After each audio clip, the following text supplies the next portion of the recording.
Hello, darlings! Welcome back to Hashtag Lum Squad, the podcast devoted to the wonderful and wacky world of Rumiko Takahashi's Urusei Yatsura. I'm Lum Squad, your host, and that's right, we're not one and done, nor were we meant to be an annual show, even though it has in fact been a year since our last episode. I apologize really deeply for that unexpected year-long hiatus, which is entirely my fault. What happened is that I basically exhausted myself by editing so many long podcasts for Manga Mavericks that I kept pushing editing this episode back farther and farther, and the longer time went on, the more stressed out and daunting a task it felt to actually edit it. I promised several times over the course of the last year that I'd finish editing it and finally release it, and each time I missed those deadlines, the more hopeless it felt. However, recently I managed to regain some more time to myself, and with that, more motivation to clear up my backlog of unfinished projects, and this finished episode is the result of that effort. From here on out, I'm hoping to resume production on Lum Squad with AC on our originally proposed monthly schedule. It's definitely a shame to have had such a large gap between the release of our first episode and the second, but hey, it took the Urusei Yatsura manga a year and a half of irregular serialization until it became a proper long-running series, so you can think of our first episode as a pilot and this second episode onward as the real beginning of our regular podcast. Thank you guys so much for being patient with this and looking forward to more Lum Squad. We received a lot of enthusiasm for the first episode, and a lot of people have been asking about when the second would come out over the past couple of months, and I hope you guys will enjoy this episode enough to forgive the wait. And hey, if you don't want to wait another month for our third episode, check out our recent Manga Mavericks episode on the Urusei Yatsura manga with Dawn from the Anime Nostalgia podcast, which was a ton of fun and also very informative about the early days of Urusei Yatsura fandom in North America back in the 90s. But I've kept you guys waiting long enough on Lum Squad, so it's time to put weird and weird together and make things even weirder once again as we head into episode 2 of Hashtag Lum Squad talking about the Urusei Yatsura anime.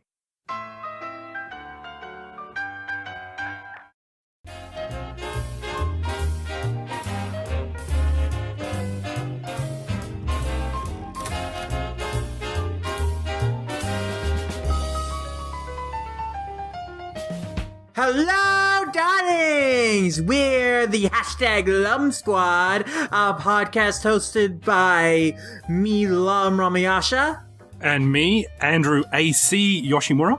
And we're devoted to discussing the wonderful world of Rumiko Takahashi's Urusei Yatsura. And today, on our second episode, we are going to talk about the anime, following up on our first episode, where we discussed our thoughts on the manga and our history with that. Awesome. So I'll just start by giving us a bit of a rundown on the anime itself. It started, or first aired, on the 14th of October, 1981, and it was aired on Fuji Television, which was probably one of the premier networks, free-to-air networks in Japan at the time. They had a lot of good stuff, and they had a lot of very, very popular shows on in the 80s and 90s. But it's kind of fair to say that that channel has been in a bit of a decline recently. They're nowhere near as popular as they once were, unfortunately for them. So the first season had, 54 episodes. It went from 1981 to 1982. So that's episode 1 to episode 54. Season 2 went from 83 to 84, so there was a bit more of a gap there. And that had from episode 55 to episode 106, so another really big season. Season 3 was 84 to 85, and that was episode 107 to 149, so a few less in that one. And finally, Season 4 was episode 150 to 194 from 1985 to 1986. So there's a solid good 5 years and 4 seasons, and most of the movies happened at that time as well. Though, I often wonder about the season divisions for the show. Over the years, I've seen it done numerous ways. By when the opening changes, by when the year changes. With Urusei Yatsura, I think because it's a long-running continuous anime, there is not necessarily designated seasons, but I don't know how it is, like, in Japan, how it's treated. Like, if they put it out in season box sets or anything, or No, I think it's fair to say that although they did start being released on VHS, and that started happening in 1983, I do believe, and also they released it on Laserdisc as well, it wasn't so much sectioned off into seasons. It was just they released it whenever they could and whenever, there was demand for it. So after the seasons, or after the series finished, they would do actual big whole releases. Mm-hmm. And unfortunately, a lot of them have been limited. So there is a DVD release, which is very expensive on Yahoo Auction and eBay. And there is even a Blu-ray release, which is incredibly expensive because they only released it for like a very short time. So those go for hundreds and hundreds of dollars online, unfortunately. Mm-hmm. Which is a bit of a shame, but they have had a pretty strong record of releasing a lot of it, and the music as well. Like, the music is incredibly popular. You mentioned that there's a lot of series opening and ending song changes, the themes, and the first Lum No Love song is so iconic that they kept that one in for a long time, for most of the first season, I think, and basically just changed out the ending a couple of times. Yes, the first opening, Lum's Love Song, that lasted the first 77 episodes of the season before it changed to Dancing Star at episode 78. So that's even halfway through, basically, or at least, a third of the way through the second season. So yes. That's pretty incredible that it lasted even beyond the first season. Mm-hmm. And you can see why. It's pretty representative of the show, and it is very iconic. If you were to think of the Urusei Yatsura opening that best represents the show and you would most associate with the show, I think you'd go with Lum's Love Song, because just the entire sequence of it, and the fact that the idea is that it's Lum singing the song to Ataru about how he'll never be able to get away from her. That is the show. That is the premise of the show. And it's very and if fitting. you listen to the lyrics, it's actually pretty creepy. Yeah, I mean, that fits what the dynamic was at the start, was that this alien girl, this psychotic alien girl, was entering Ataru's life and causing total mayhem on it. And, that's how the series began, especially in the manga. In the anime, they soften Lum's character more so to the point where it becomes less fitting more quickly in the anime, which is interesting. But in terms of what the premise of the show was, what the premise of the series was at the beginning, it's very fitting. Though one aspect of that opening that does go out of style very fast is the emphasis on the love triangle between Ataru, Lum, and Shinobu, which is a big thing. It's the idea is that Lum and Shinobu are competing over Ataru. They're doing that shimmy together. The final shot sequence is them on the moon, and Shinobu and Lum are pushing on two sides of the moon to wing Ataru back their way. And that aspect of the series is dropped so early on that it's kind of amazing that the opening shows this kind of idea of what the status quo of the series is for so long, when that status quo is dropped 13 episodes in once Mendo shows up. I think that's important because it is, you are right in the fact that Shinobu doesn't become less of a character. She, in fact, becomes more of her own character when she kind of actually gets away from Ataru a bit. But also, it is pretty important to the first, 10 or 15 episodes of the series, that love triangle. So, because it does kind of set up the dynamic of those three main characters, and it is, even though it's dropped pretty quickly, as you said, it's still really important to kind of set up what Urusei Yatsura is. Mm-hmm. And although a lot of what Urusei Yatsura is, everything resets after every episode, there is small amounts of character continuity. And Shinobu probably is the best example of that for, someone who used to love Ataru, and then they were kind of, on shaky ground because of Lum. And then Shinobu just loses interest in him after a while. And they just continue that on. Shinobu has probably the best arc in the series in terms of having a real transformative change from who she is at the beginning to who she is at the end of the series. And how her life kind of completely changes, I'd say, for the better. She's in a much happier place by the end of the series, I think. It's very Definitely compelling. And she's such an underrated character because she doesn't get a lot of focal stories on her, but she is always very enjoyable in how she interacts with other characters and in various stories. And so I like seeing how her role and how her status in the group, in the ensemble cast, shifts as the series progresses, because unlike other characters where the dynamic and the relationships are kind of the same throughout, Shinobu's relationships to other characters changes the most as the series goes on. Yeah, it does, because she really does like Ataru at the beginning, and Lum is a nuisance, and then she kind of falls off Ataru, and then she goes on to Mendo. And then even after a while, she just kind of admits that, yeah, Mendo is just a pretty rich face. And, Yeah. He's not that much better than Ataru is. In fact, some way he's worse. And I think by the end of the series, at least in the manga, she's officially dating Inaba. She is. From the Dreammaker episodes, I should say. Or the OVA, I think, in the anime, that is. And she is kind of a much happier, more well-rounded and less violent person, because she is incredibly strong.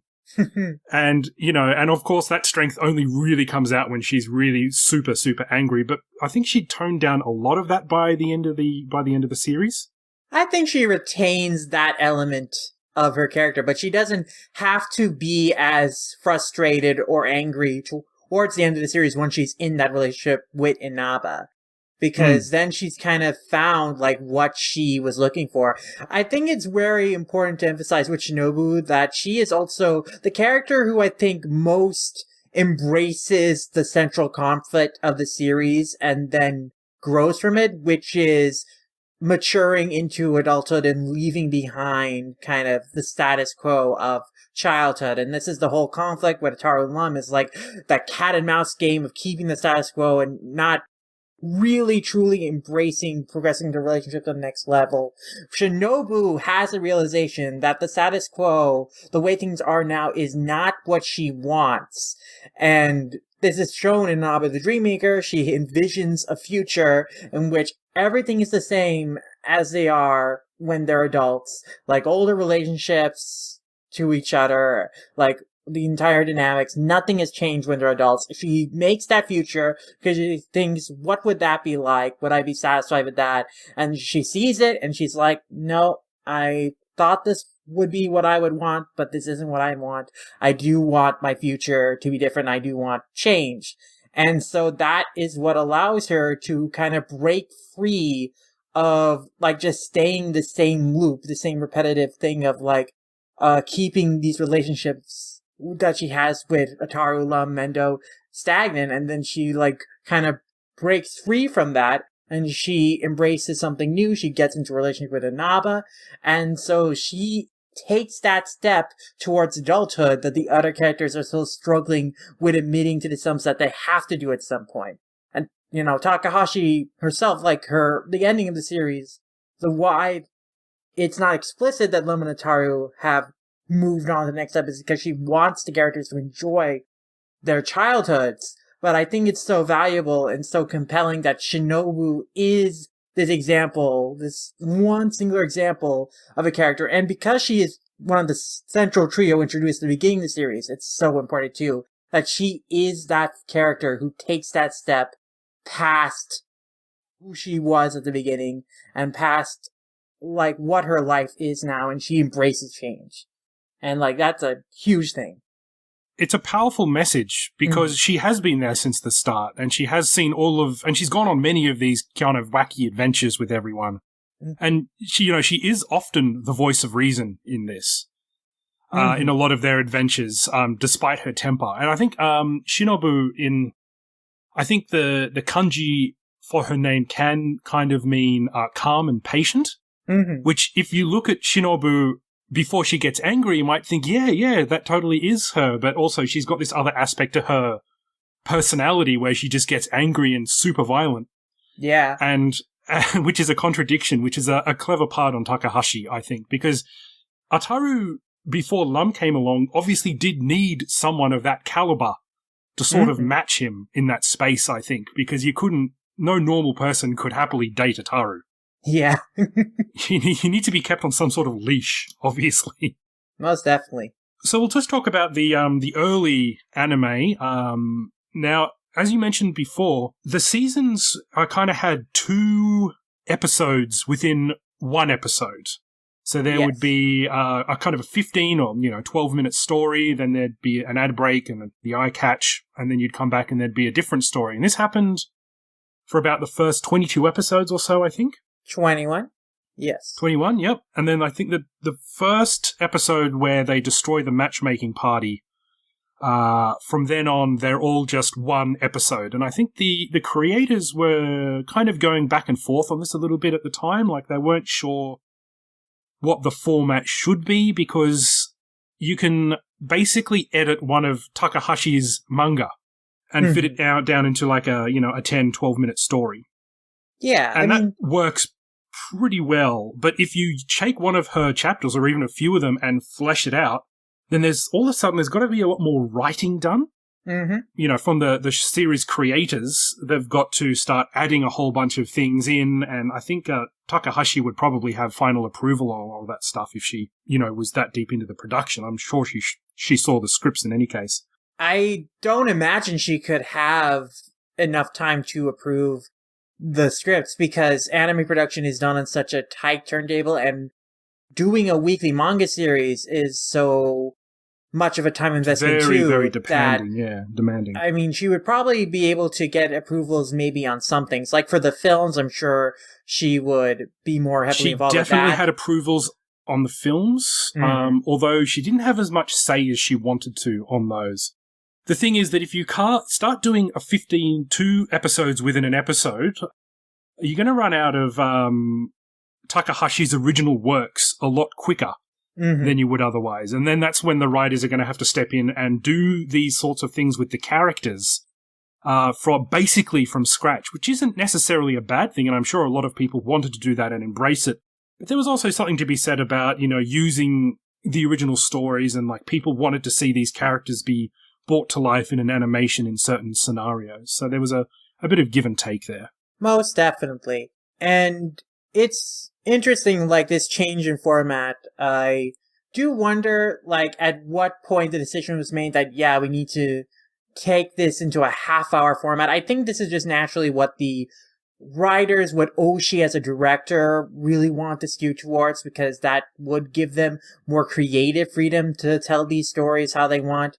Whereas, while you can easily tell most of Urusei Yatsura's stories as adapted from the manga, within these 11-minute constraints, because you're only taking a 15-page chapter for the most part and turning that into 11 minutes, and that's, 15 pages. There can be a lot that happens in some of those stories in 15 pages, but sometimes it's not enough for, like, a full half hour. Which is why even when the show shifts into that half-hour format, you will have episodes that take 2 chapters and blend them together to make that half-hour story. And in some episodes, it's easier to tell than others that these are 2 different stories that they've just merged together. So it was definitely, I think, more on the idea that they wanted just the creative freedom to have this be a continuous story throughout one episode than have it be 2 different halves, and have that be more episodic within a singular episode. I was just going to say, this was a kind of a breakout series as well. So I think there was a lot of experimentation going on in in how far you could stretch these stories out. But interestingly, like, we look at television now, or anime now, and there are dozens and dozens of shows every season, and they fill all sorts of genres. It wasn't particularly like that back then. They did have a lot of anime, but a lot of it was kind of skewed towards younger audiences, or specifically sci-fi audiences. There was some going on, but it wasn't as much as you'd like to think it is. And this was kind of more of a comedy, romance, sitcom sort of feel. which was a fairly new concept of the time, especially using music in the way that they did and adapting a manga, while not surprising. The manga was 3 years old by the time this came out. Yeah. It's kind of interesting to see them kind of experiment and try and find where they were. And that's one of the reasons this show ran so long, is because it just kind of became a staple of people's viewing habits. And then as the 80s rocked on and Japan was very, very wealthy at the time, they started branching out more and making more of these animes and more kind of different sorts of flavors, and kind of mixing and matching a lot of that stuff. I can't speak because I wasn't there to know like how people could watch the series, but I imagine it was a family viewing experience because this had a 7:30 p.m. time slot. And that's prime time. That's something that families can watch together. So I'd imagine that part of the appeal of the show and part of its longevity is that it was able to hit both adult and younger viewers and entertain them simultaneously. Yeah, I think that's exactly right, is because it had such a broad appeal and, adults could watch this show as well. And Lum is recognized by many, many, many generations. The baby boomers who saw this who maybe read it back in the 70s and then had kids in the 80s, and the Gen Xers, and then, people like us, the millennials, technically I'm a millennial, I think, came along later and kind of caught up with it when it was released over in the West. So it's said that Lum is, probably one of the top 10 most recognizable anime characters. Even if you not 100% sure what show she's from, you recognize the character as Lum. I mean, her character design is just so striking that it is memorable. It's seeped into the popular culture. And even if you've never watched Urusei Yatsura, you've seen Lum as a character referenced in other anime, probably. Like, you've seen that character design just seeps through the popular culture and be imitated or outright paid homage to in other works. Yeah, Lum has a lot of quote-unquote cameos in a lot of other popular manga before and since. I think there's even one in Detective Conan from memory as well. Yeah, so there's a pretty great one. It's because there's a character called Rum in Detective Conan. And there's a scene where, like, Conan's asking Aihibara, do you know who Rum is? Who this member of the Black Organization is? And she's like, Lum from Urusei Yatsura? And it's like, no! It's a good scene. That definitely tickled me as a fan of both series. Another one reference that I liked that happened recently was, like, Yoshihiro Togashi was a big fan of Urusei Yatsura. And, like, in a chapter of Hunter x Hunter a couple of years ago, there was, like, a character design that was just basically Lum. It was, like, a character who is, like, directing people on the ship they're on. The name escapes me, like the big whale that they're taking to the Dark Continent. And it was Lum. The face, the hairstyle. It was just, I looked at it and I was like, oh my gosh, Togashi, wow. I love Lum appearing in a Shonen Jump manga. That's pretty great. That is something of a dichotomy. Although they have a fairly healthy relationship between the Shonen magazines. And of course, Lum appeared in Shonen Sunday, so she gets referenced there quite a bit. Mm-hmm. But occasionally you'll see her in other things. One of my favorite anime cameos is actually from Otaku no Video, which is a Gainax one where someone is actually cosplaying as Lum. And it's a pretty brave cosplay, I gotta say, going out in public in what is essentially just a bikini. Yeah. I've seen it. I've seen it many times before, and it's always I'm always so happy to see it. And there's so many different people of different genders, different shapes, different sizes being able to do this, and it's always magnificent whenever you see it. It's always so well done. Mm-hmm. I love seeing people embrace their love for the series, and it touches me that the character means so much to them that they cosplay her. And the anime, like the manga was popular, and it should be said that it was very, very popular and remained popular for a very long time and still gets reprints as it's happening in the English world today. But the anime really did help that a lot. The anime was such a breakout hit and became such an iconic image of Lum and, from the 80s when... and it's also a bit of a nostalgia thing because, as I said before, Japan was so rich and, so much was going on back in the 1980s that a lot of people look back on that time and say, oh, things were so great back then. Things were so wonderful. Everyone was so rich. Lum kind of represented that culture in a lot of ways, this kind of freedom of expression, just being lighthearted and wearing a bikini and being on television every Wednesday night. Yeah, I can definitely see that as like a artifact of its time, like something symbolic of a bygone era that may have never actually existed, but in your mind, in your nostalgia, you envision it as the ideal place in time where everything was great. That's true. And yeah, we're having it on Wednesdays, and I think it may have shifted around a little bit as the series went on. But Wednesdays at 7:30 does seem like such a sitcom primetime sort of thing to me.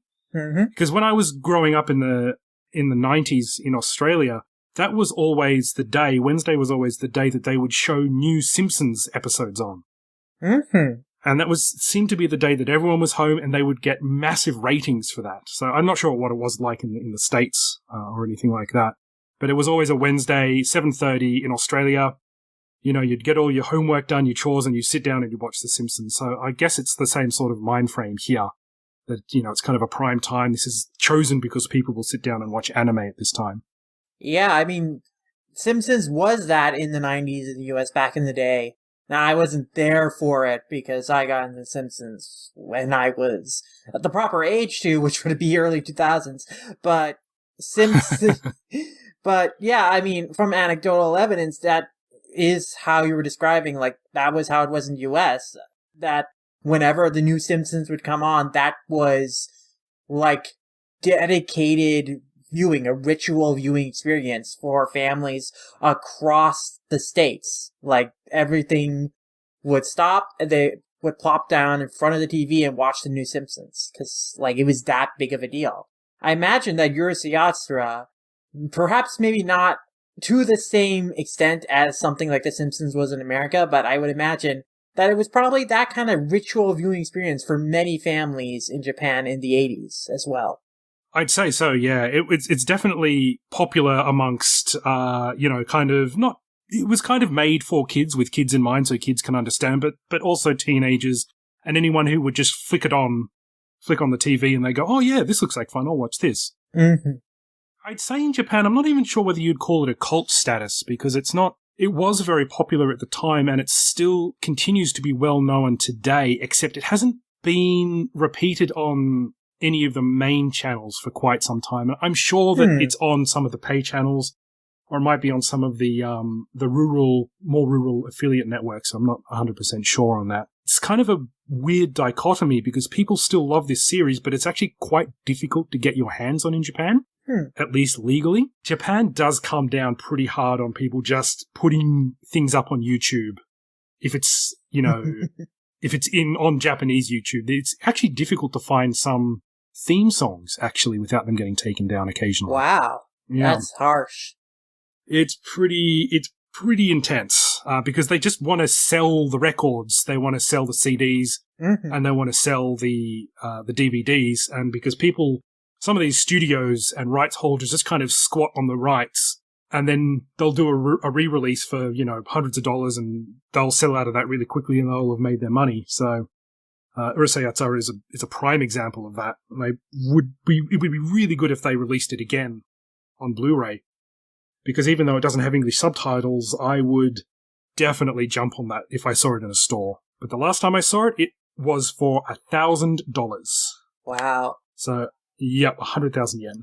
Yeah, when I've seen it around on eBay, I've also, like, if you get all the sets together, it would run $1,000. And, like, sometimes to look at those eBay listings, I'm like, oh, it's tempting. But I don't have $1,000 to spend. No, my wife would kill me if I spent $1,000 on Blu-rays. Oh, even in the US, talk about the availability of Urusei in the US. It was distributed over here by Animego in the early 90s. They put it out on VHS tapes, and they bundled with them like these very extensive liner notes that you can still find for the first couple of DVDs first couple of releases they did of it. You can still find PDF copies of that on their website if you visit it, but they don't have it for every volume of the series because they released Urusei Yatsura in 50 VHS tapes and later DVDs, which would have 3 to 4 episodes on them piece, and then altogether that would be 195 episodes. Later in the early 2000s, they put the series all on DVDs, and then the DVDs would have like box sets of 5 DVDs a piece, and so there are 10 of those box sets out there. And then there's, of course, DVDs for the OVAs, where they would bundle 2 OVAs to a DVD. And then they also had most of the movies, except for Beautiful Dreamer, which was by Central Park Media. They had that for some weird licensing mishap that they had all the movies except for Beautiful Dreamer. Oh no, the best one. It was very interesting how somehow that licensing right turned out. But yeah, so Animego had basically the rights to the entire series, and so they put it on VHS first in the 90s, early 2000s, they put it out on DVD. There were all these box sets that had bundles of DVDs. And then it was not, relatively, I guess it wasn't long ago, but it was long ago. It was like in the early 2010s or late aughts, they basically let their license to it lapse, and so the DVDs all went out of print. And so now there's no place for you to buy the series through a normal distribution site. Like, you can't get it off Amazon.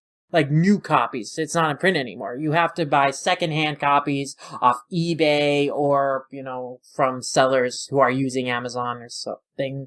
And those can be pretty pricey depending on the DVD.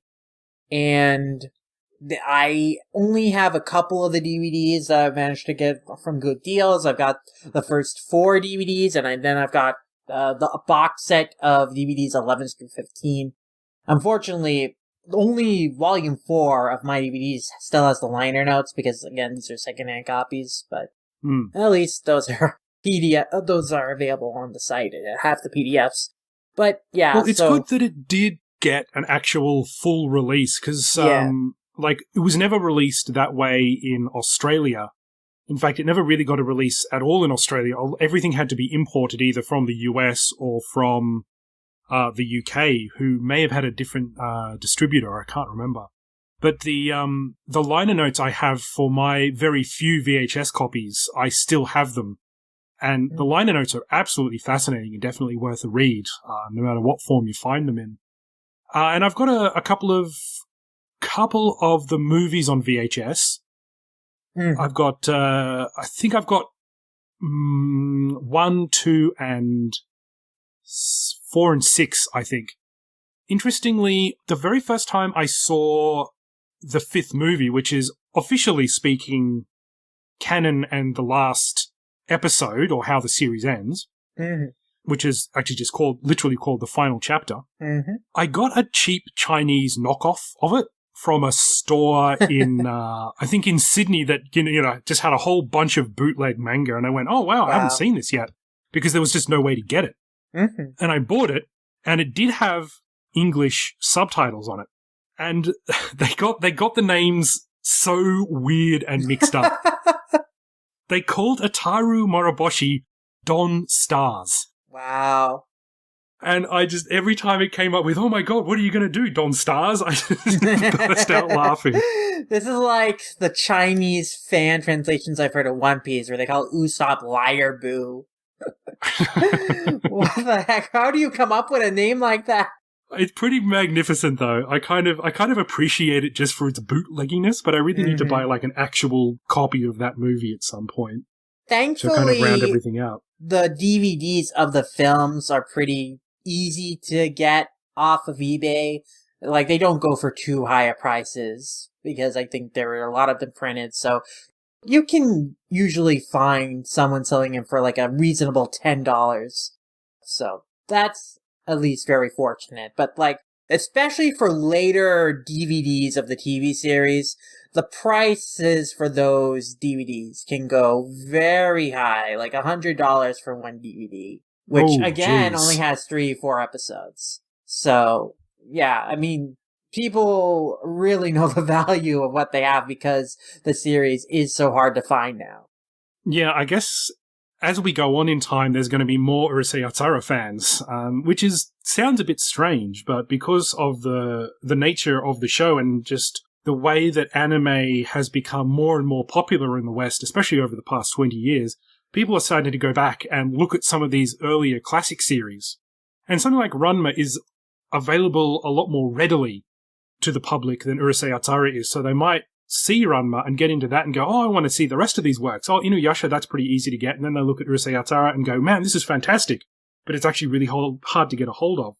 I'm assuming at one stage there probably will be some venture will probably start up and concentrate on streaming retro anime over the internet, I suppose, like Crunchyroll or one of those other streaming services do. But who knows what the rights issues are like now, because I'm not even sure who holds the rights in Japan, whether they even want to sell it to a foreign audience.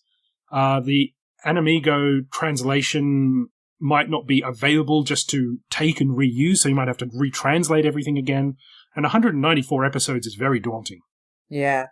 It's funny that you mentioned the whole get into Takahashi's works through Ranma, then Inuyasha, then discover yourself. That's literally my story, is that I got I've heard into that story many times. Yeah.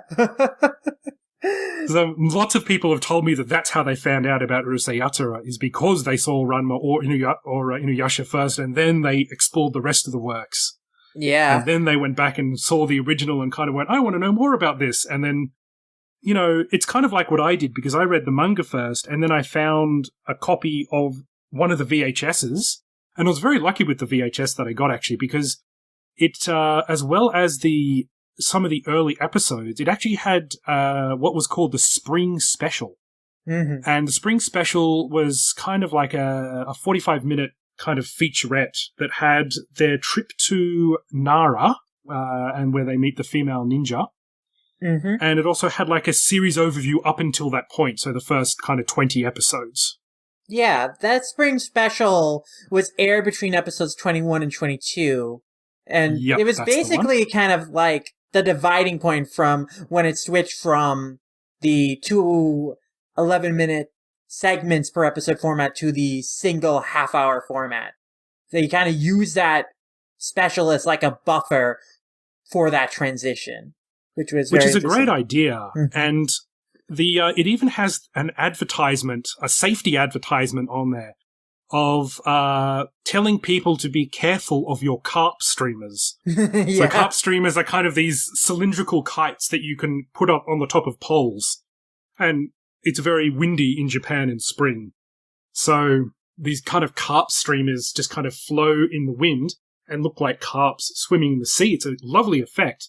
And this kind of 30-minute spot, 30-second advertisement was saying, look, we all love carp streamers. Don't put them up near power lines, you idiot. Oh, boy. So it's a wonderful little piece of safety that they have on the end of those. Because I reckon back in the 80s, that used to happen a lot in Western cartoons. There'd be like a moral of the day, or, you know, Inspector Gadget used to have these things at the end saying, you know, always clean up your toys when you're finished with them, vaccinate your children, don't drink and drive. And that was actually one of the Inspector Gadget episodes where he gets drunk and drives a car. So look that up. It's actually true. Wow. So how about we talk about the differences in the anime as the anime went on? Because, you know, the animation style did change, and the overall tone of the series did change from the first episode to, you know, the 194th episode. Most definitely. Because Urusei Yatsura it's a long-running anime, there are different creative staff who come in and out of the project, but also individual episodes will have their own episode directors who have their own distinctive style. And they'll also have different writers attached to each episode, so episode to episode, things can look very different. But also the character designs do get more refined, and they change as the series goes on. So in the first 21 episodes, we have more simpler, more cartoony designs. There's very minimal shading used, so very kind of single-tone designs. So things look a lot like, I hesitate to say flatter, because there's still a lot of nice detail animation, but it does look more simplistic compared to episodes towards the end of the series, where you have a lot more detailed character designs that are, the characters look a little taller, they have, like, more nuanced line work to indicate their shapes and their bodies and all that. They have more complex shading on them, generally. And in general, as the series goes on, the directors employ more artistic liberties to make episodes stand out in visually interesting ways. I think that's right. Well, they were kind of doing a lot of experimental stuff, and in terms of the character designs, they're very much based off Takahashi's work, and a lot of the facial expressions that they use, especially in the first 20 episodes, are almost kind of mirror for mirror about how Takahashi would draw the Lum's angry face or Ataru's kind of goofy face. But after a while, they kind of spread their wings a bit, and they're able to take a lot more liberties with the animation style, which is definitely a good thing. And we've mentioned Oshii before as the series director. Mamoru Oshii obviously went on to direct Ghost in the Shell, so he's... Yeah. Yep, Pat Labor, the first movie, not the second, I don't think, from memory. Well, he also did the TV series. Like, that project was, he was very heavily involved in it. So he directed, or was the overall production director for the first 106 episodes. So the majority, and especially, the first 2 seasons there, he was heavily, heavily involved. And he directed the first 2 movies as well.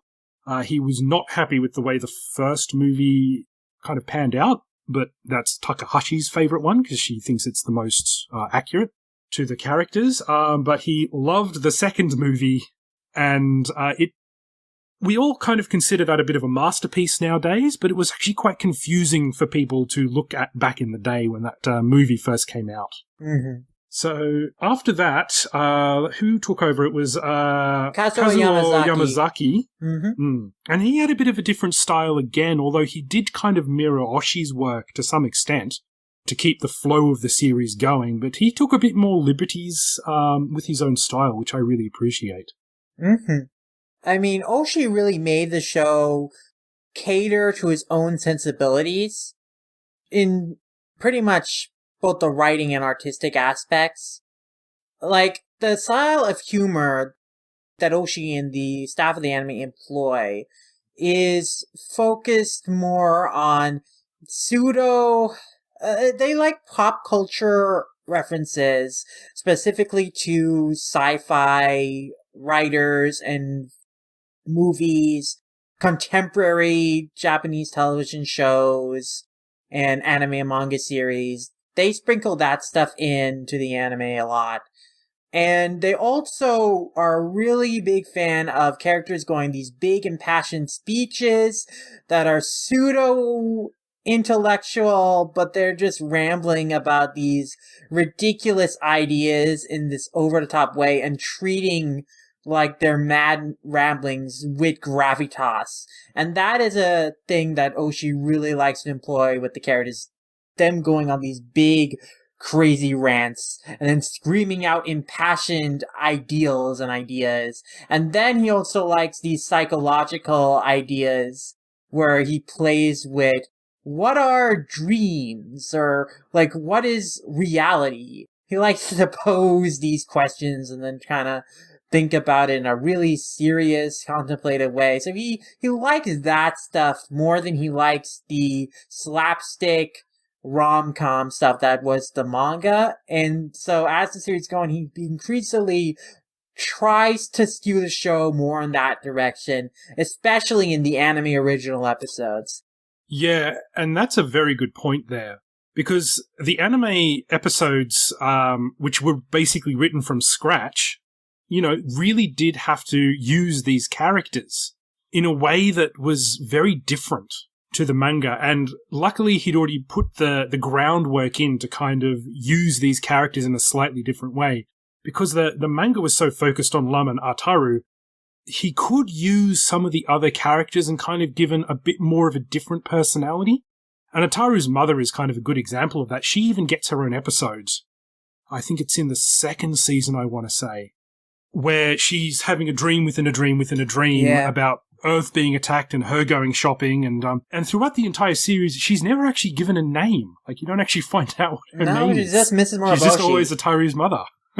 Yeah, but that episode you mentioned, episode 78, Woe, Mother of Love and Banishment, that is one of my favorite episodes, because Tara's mom, both in the manga and anime, is one of my, favorite underrated characters. But also, that episode is very interesting to watch. It's very well directed.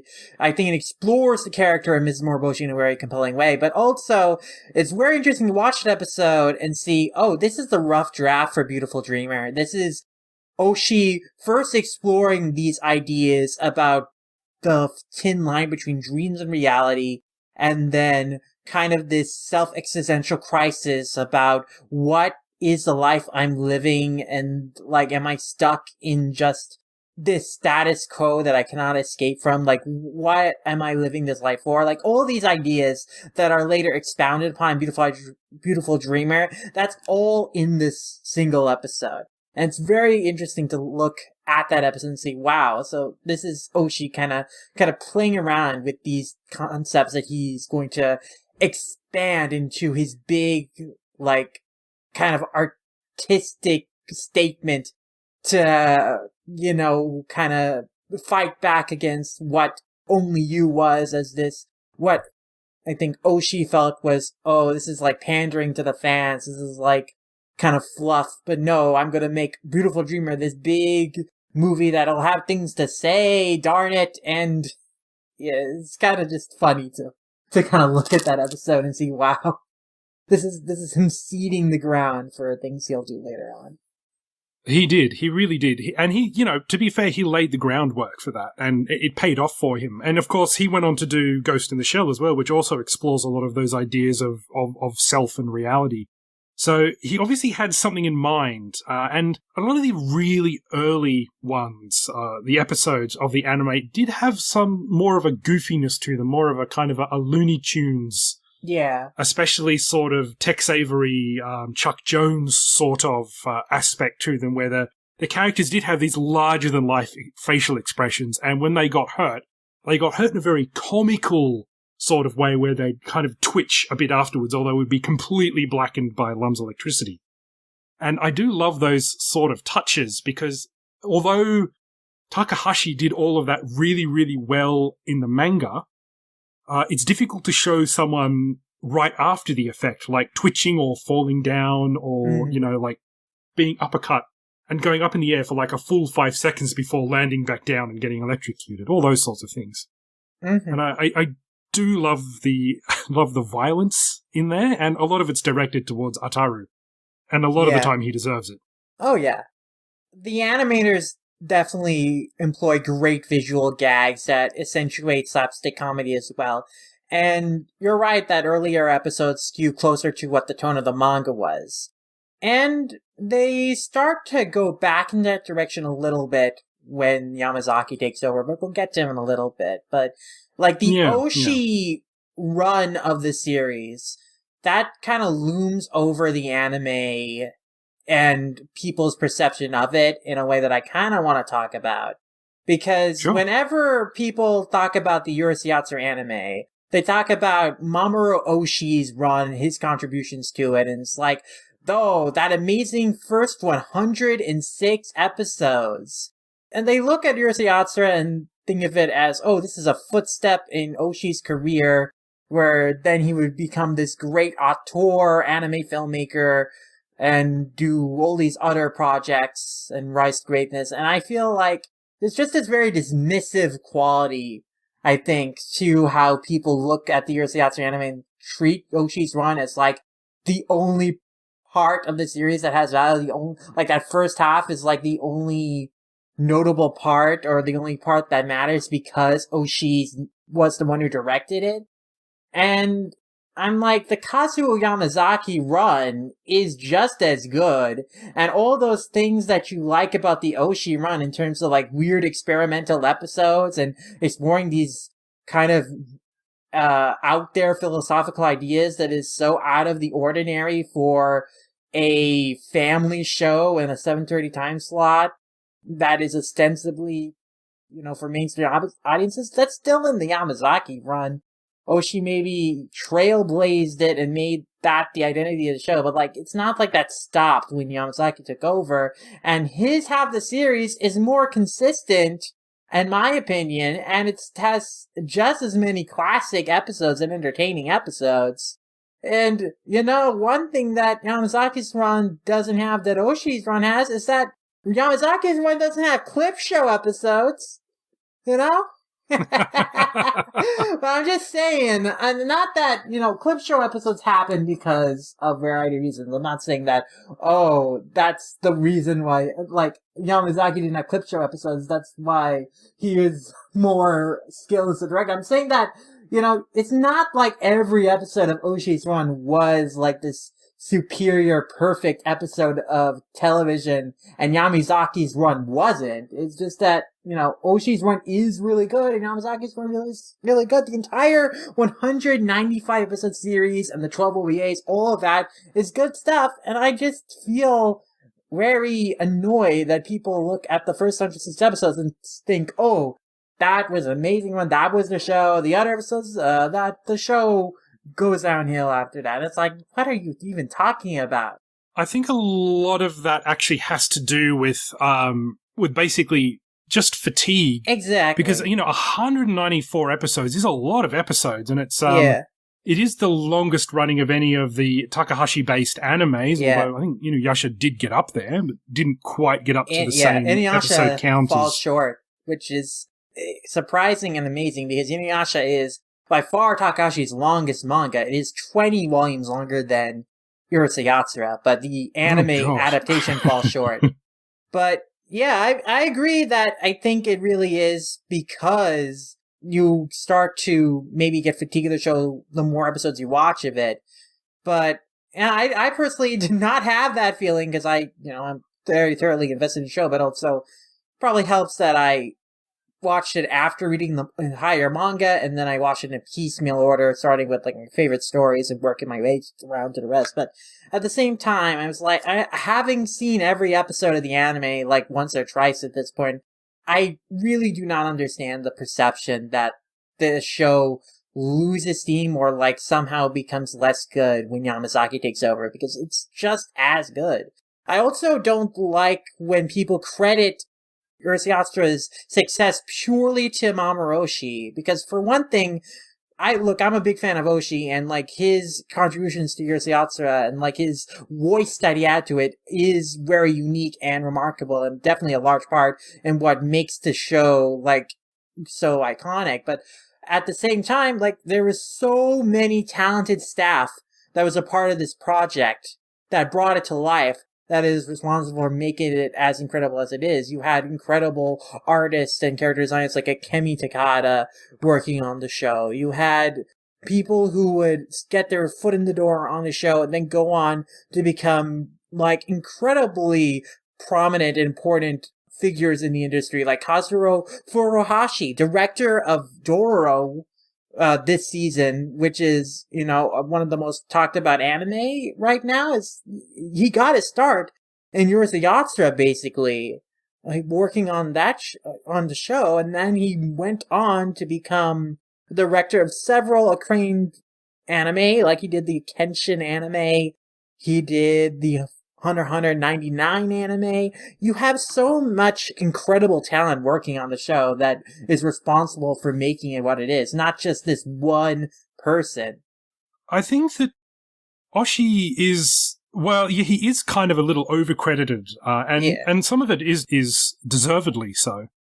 But also in Japan, it's a little bit different. Like the way we talk about it here in the West is because we kind of from a more of a case study standpoint, we know much more about Oshii, whereas from talking to fans in Japan, although they kind of know who he is, or they, certainly do because of Ghost in the Shell and Patlabor, they also don't really kind of think of the Urusei Yatsura episodes in those two halves, or even in seasons, as I mentioned before. It is kind of one holistic thing.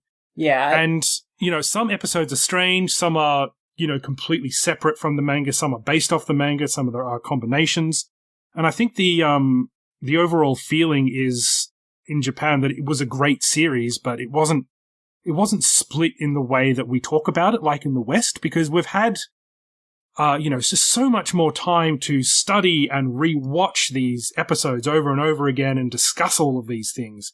And there are hardcore fans in Japan who do the same thing, definitely. Mm-hmm. But I think it's kind of the whole series is seen more holistically over there and isn't kind of split up in the same way. Yeah. And it's also important to mention that the technology, because this went from, the early 80s to the mid to late 80s, is that the technology in the 1980s for animation improved exponentially. And we're not talking, there weren't a whole lot of digital effects or anything, but they did start to make, waves in the way that they produced anime and how quickly they could produce it and the quality in which they could produce it as well. Mm-hmm. But, yeah, I mean, the show, I think, looks better and better as it goes on because definitely they have more access to resources that allow them to make the production process smoother and also allow them to refine the art a little bit more. Though I will say the animation, even in the early episodes with the simpler character designs, the animation is still very good. Even if there is more use of choppy or limited scenes, there are still some really incredible bits of animation in even the first 21 episodes. I think a lot of the background animation there is very, very striking. They will do these kind of big set piece paintings of a spaceship coming down to Earth, or Lum's ship in the first episode coming down. And then, of course, they just animate the characters on top of that. Yeah. And sometimes as it's well known that I'm a bit of an animation cell collector, and I've got some from the first 21 episodes, and I'm very fortunate to have them. But some of these set pieces at the back, some of these matte paintings, I look at those and I just go, I really want one of those. And God knows what happened to it because only one would exist. But I just hope they didn't destroy it. I hope that's sitting in someone's collection somewhere because they're wonderful, wonderful pieces of art. Oh, most definitely. I would love them to make an art book of the show that would have some of the backgrounds from it and just all sorts of incredible art they made for it because the show has such beautiful artworks throughout, and the backgrounds especially are so underappreciated in how incredibly detailed and beautiful they are. But again, just to get back to my Oshii point, it's again, I don't like this idea of people raising up Oshii to be the reason why Urusei Yatsura is good. I love Oshii's filmography. He's one of my favorite directors. I really dislike how people dismiss Urusei Yatsura and what makes it so good by saying, oh, Oshii elevated this rom-com slapstick fare and made it great. I hate that sentiment, and that's what I always feel when people regard the Oshii run and his contributions to the series as the only thing of value, or the only thing that makes it valuable. There is this article written by Daryl Surratt for Otaku USA, in 2010, that I distinctly remember when I was getting into the show and I was researching stuff about it. I read that article, and there's this section of it that I really cannot fathom how anyone could think, and it's this section is where he says, I know she created it, but I just can't credit Rumiko Takahashi for Urusei Yatsura being so great. For despite the fact that many of the TV scenarios were originally in the manga, her characterizations were off. Not only are some of my favorite characters in the series not even in her manga, she made her version of Lum pretty much a psycho-hosed beast. And then it goes on from obviously, that is very cringeworthy to read, isn't it? There is someone who has not read all of the manga. No. And there is also someone who just doesn't appreciate a lot of the cultural aspects that Takahashi put into that as well, because there's some pop culture references, there's a lot of mythological references. There are a lot of things about, especially the manga, that don't translate so well, and that might be one of the reasons that they stopped translating it. But there is just a person who just doesn't understand it and prefers to look at the shiny, pretty people moving on the screen. Yeah, I mean, I like Daryl Surratt's writing, and I like his podcast, Animal World Order. I don't understand his perspective on Urusei Yatsura. Like, I don't have any harsh opinions on Daryl Surratt himself, but like, his opinions on Urusei Yatsura, I don't understand. Like, I can respect that he enjoys different things about it, but like, I think it's telling that what he appreciates most is the Oshii contributions. Like, and this is like representative of a perspective that I don't like when people talk about the anime and they talk about, oh, it's Oshii, Oshii, Oshii, and like, talk about all the other incredible staff, talk about the Yamazaki run. Yasuo Yamazaki really deserves more appreciation. Like, he is an incredibly interesting filmmaker and director. But again, I do think there is something to be said, though, that there is a different voice for Urusei Yatsura. I think you can really pin that down in the character of Megane, who is a character that Oshii pretty much invented for the show. He's based off a character design. He and the other Lum Scoopers are based off character designs Takahashi had in the manga for like 2 volumes worth of chapters, but then like did not really do anything with. And then Oshii took those character designs, he gave them like personalities that were basically just mouthpieces for his own ideas and what he thinks is funny. And then he made those into like main characters. And I like Megane a lot. He is one of my favorite characters in the anime. I'm just saying, but like, that is very representative of like the different tone and how Oshii himself saw the series. Like, as much as I like Oshii's work, I definitely see that he kind of resented working on what he thought was light, inconsequential fare because it was, you know, a sitcom, and he didn't want to be working on a sitcom. He wanted to be working on headier sci-fi stories, which is what he went on to create after Urusei Yatsura. But, and, like, I recognize that. It's just, and to me, I feel like I like Oshii's contributions to the show because they make it really interesting. I don't think that's all there is to value in the show, and I definitely don't think you can credit Oshii for making the show popular or as good as it is, just in of himself, because it is a team of people who makes an anime, and it's based off of source material sprung from the mind of Rumiko Takahashi. The show does not exist without that manga, without the characters and the story she created. And so I don't understand the line where Daryl Surratt says, you know, so despite my liking the short stories of Rumiko Takahashi, many of which she wrote at the same time as Urusei Yatsura to make ends meet, I can't help but think Mamoru Oshii was the one to credit for her rise to superstardom. I think that's pretty insidious to say that Takahashi's career is owed to what Mamoru Oshii did on an anime adaptation of her already very popular work, which is why I got an anime. I don't understand that perspective. I hate it when people dismiss Takahashi, but yeah, again, I'm a fan of Oshii. I hate inflating him to all this importance and then dismissing the contributions of everyone else to the series. That makes so I think there's just a bit of a cult personality around him. Oh, most definitely. And he is someone who comes out and does a lot of interviews as well, and he's happy to talk about the past of his work. So as far as people in the West are concerned, they've got something to latch onto there, which they wouldn't normally have. Like, although Takahashi does come out and talk about her work a lot, she has many, many works, and it's not just all about Urusei Yatsura. She's moved on. And so is Oshii as well. And I think one of the things about that is that you got to remember that this was 3 years after Urusei Yatsura was created, and a lot had happened. And although it was popular out of the gate, Takahashi was already doing other things. She did other series at the same time as Urusei Yatsura. God knows how she did that.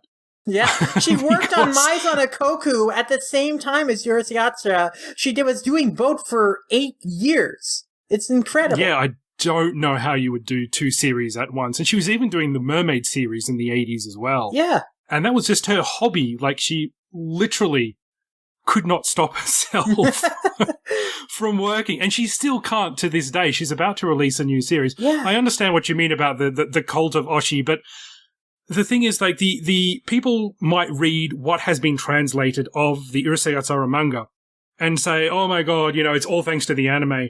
But the manga did advance over time as well. It did change, and the style of writing, and Takahashi got better at telling stories and better at writing as the manga went on. And a lot of people haven't seen the back half of the manga when it does start to focus and even develop a lot of those characters that were just kind of set pieces for a while. It really does go into some more of what makes Ataru tick, and, the fact that he has his own sense of morality, which you'd never kind of guess, that he does have his own, if warped, sense of honor and how he treats people, and especially women. It is interesting to see the differences, and some of those kind of aspects were explored in Yamazaki's run as well, towards the back half of the anime, because they started using some of Takahashi's stories and started to focus on them quite a lot. So, how about we do some questions now? Because I think a lot of the questions that we were probably going to ask each other, favorite episodes and all that sort of stuff, are probably going to be asked in the questions. Most definitely. Man, it's crazy. There's just so much to say about the anime that we didn't even talk about, like, the studios, like, the interesting story of Kitty Films. There's so much more we have to extrapolate at a later time. Again, the anime is so deep. And even on the subject of Mamoru Oshii, which I just ranted about for 10 minutes, like, actually looking at his voice and what he brought to the series is a subject worth a podcast in itself. So there's just so much more that we'll extrapolate on as the show goes forward. But yes, we'll move on to questions, although I think there's something very important we do need to address before we do that, and that's, like, how did we discover the anime? How did we start watching it in the first place? That's a really, really good question, actually. And you're right. Like, originally in my brain, this podcast was going to be like a 3-part kind of series. But as we've started recording this, like the first episode and now this episode, and we've kind of discussed it a bit more off air, of course. This is going to be kind of more of an ongoing thing. So today is just basically an overview of the anime and kind of how it developed. And we'll go more of a deep dive, probably into the directors and maybe into the individual seasons and some of our favorite episodes at a later date, I think. But how about you go first? How did you discover the anime? And did you discover it before you discovered the manga?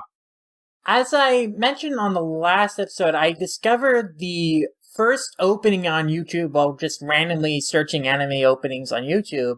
And so that's my first exposure to the anime, was just seeing the first opening.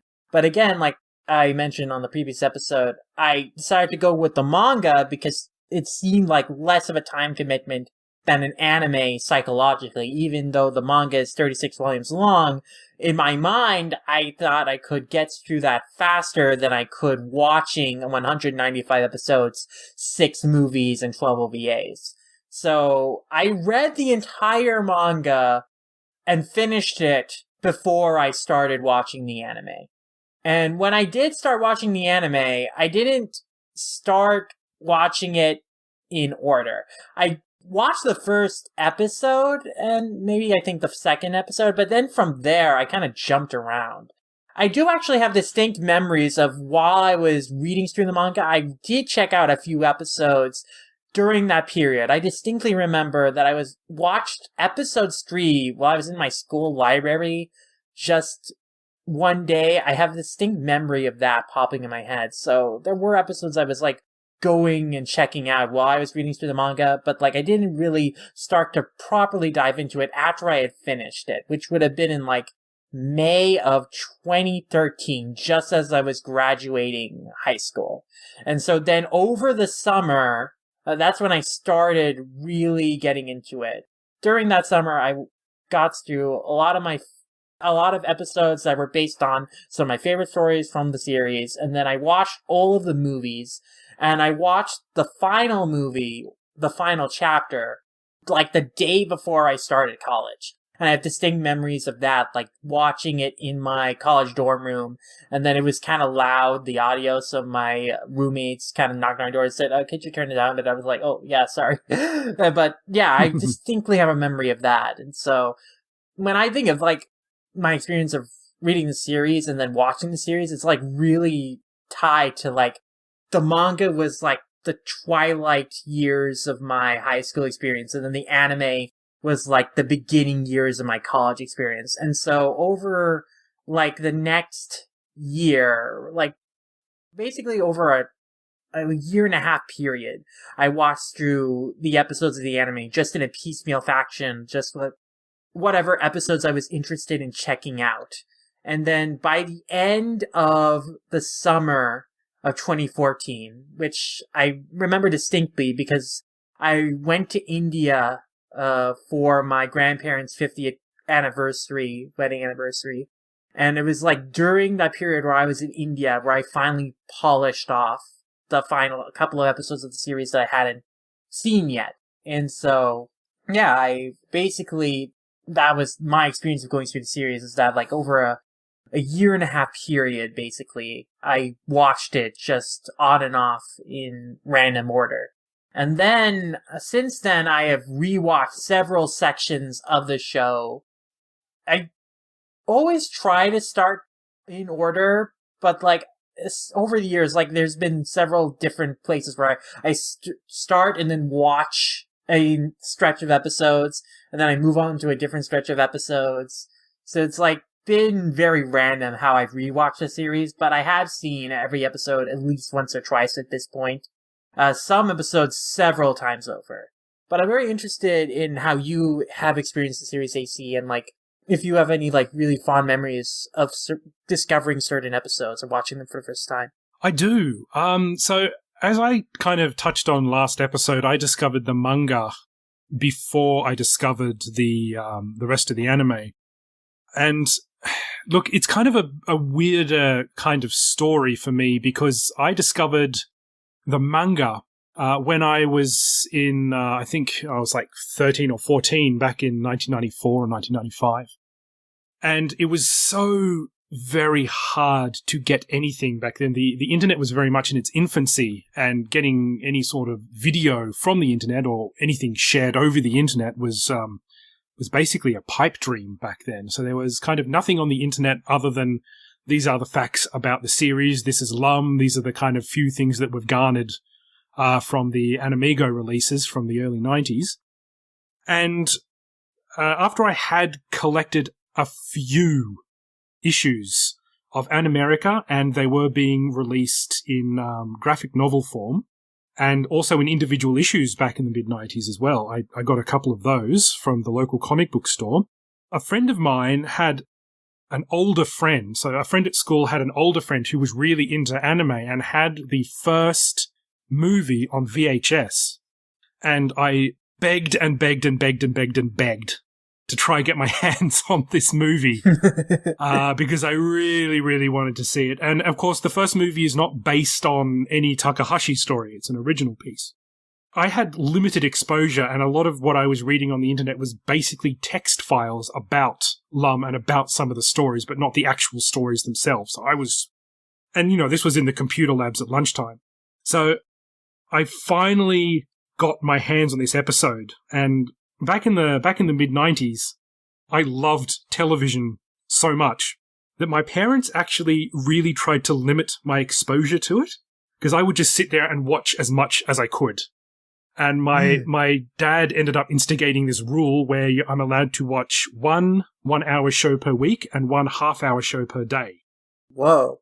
Yeah. So I could watch like maybe The Simpsons. I could watch maybe like a 1-hour sketch comedy show in a week, and then the rest of it would just be half an hour a day. And I remember getting this home, and I only had it for one night, and I watched this, and this was my half hour plus 1 hour. And watching this, and my dad was just disgusted, absolutely disgusted at the fact that I was watching this and going, what are you doing? No, you can't watch a movie during the week. Oh, and, so I've only got it for one night. So, well, don't do this again. It's he was a very cranky man back in the mid-90s. Whoa. Which is funny because I ended up going into television media production at university because I just love television so much. Awesome.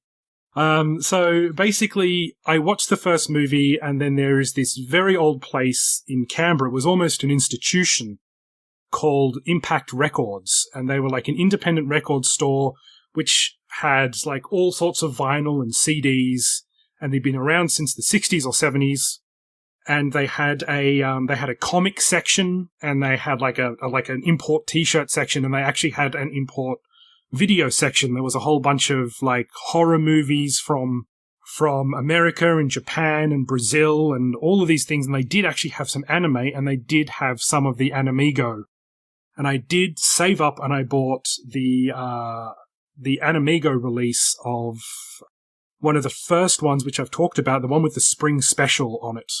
And that also includes the one where Ataru goes to try and wreck the matchmaking party that Lum's tricked into going. And so I watched that and read the liner notes so many times. So I suppose I've got a real special, connection to owning, and that was so hard to get in Canberra, Australia in the mid-90s.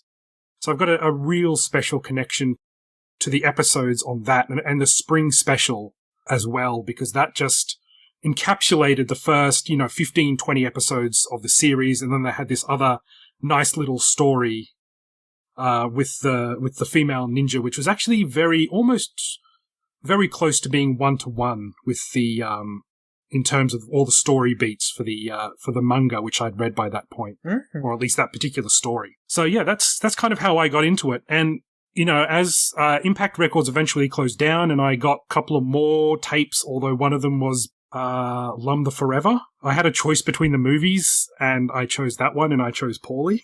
What was your other choice? My other choice was the final chapter, actually, and I really kind of wanted to know more about what happened first before I went to the final chapter. And I think by that stage, I'd seen Beautiful Dreamer and I'd seen the first one, so I went, oh my god, these movies must only be getting better and better. And no, it peaked with Beautiful Dreamer. Well, I think we are going to have very interesting conversations about the movies later, too. But, I think we are. I think we have differing opinions on this one. But, no, if you want to know more about the series to prepare for the final chapter, Lum Forever definitely ain't it, Chief. Yeah, it goes places. Definitely does. And, there are a lot of deep dives about the fourth movie on a lot of websites, and there's a lot of kind of people trying to interpret what its message is and whether it's actually very deep or actually very dumb. And it's kind of interesting to see people defend the movie, and, I'm not saying it has no worth at all.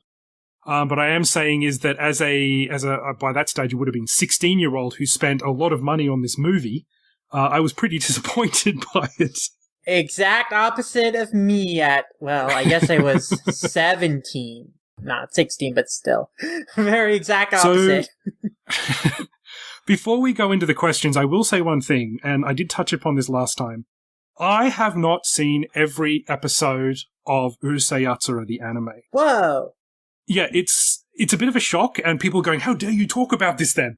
The truth of the matter is that I always preferred the manga in the first instance, but I also love the anime. But as I started watching the anime, and I've watched a lot of it, especially in the past few years, it's gotten to a point now where if I finish watching the anime, that's it. It's done.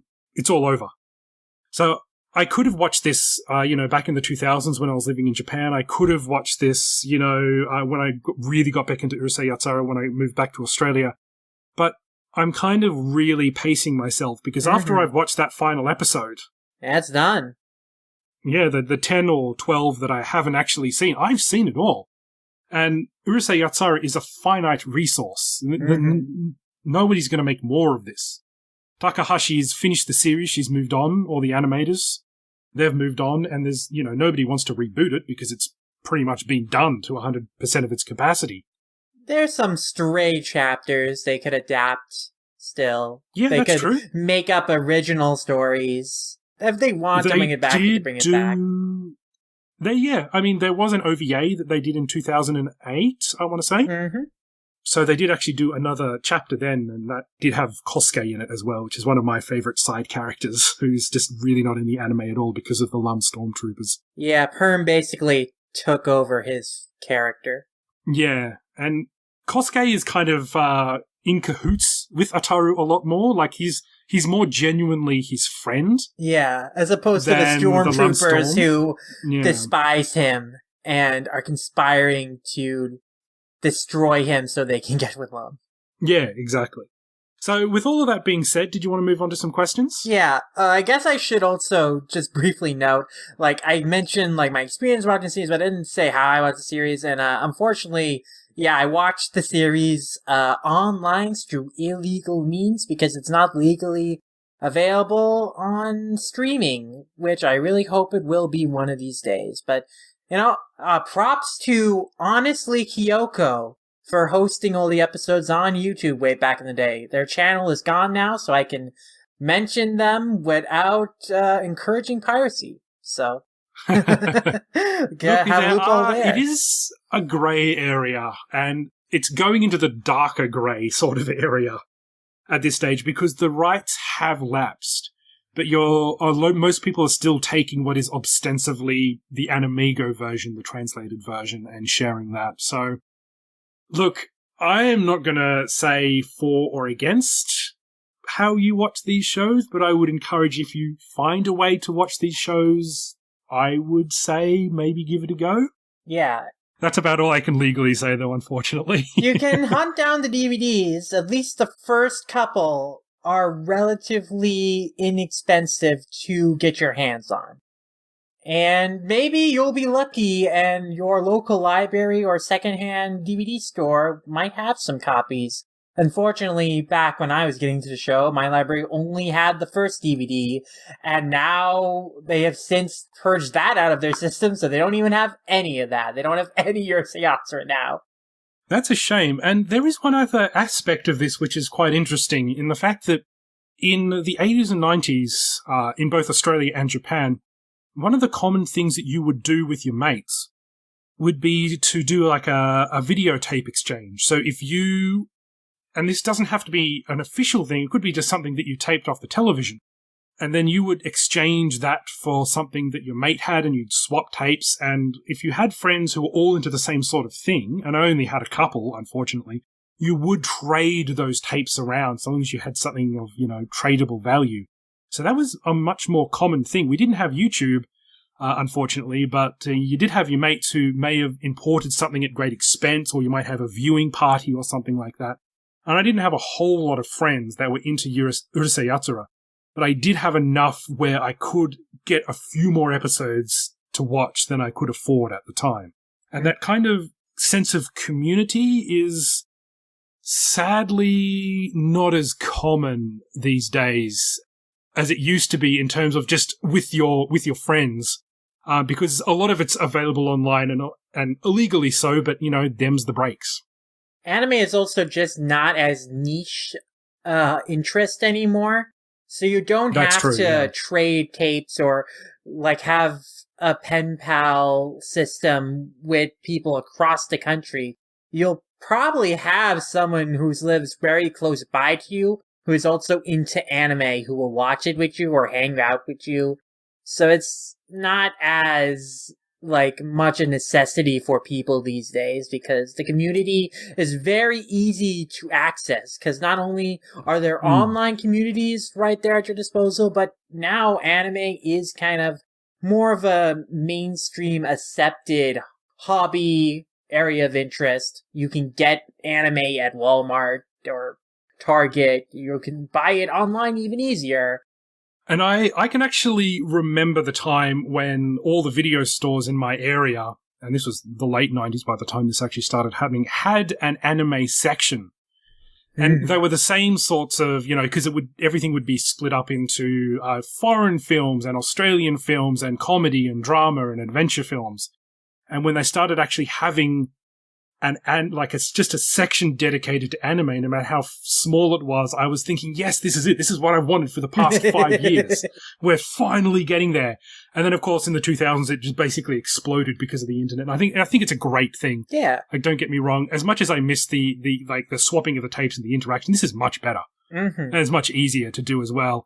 But, the whole legality issue around it, I suppose, like swapping tapes amongst your friends isn't illegal, but swapping files online is kind of much more dubious, I suppose you could say. Yeah, which is a bit unfortunate. I wish there was a way to share the Urusei anime in a legal capacity. Just so much easier, which is why I hope one day it gets license rescued.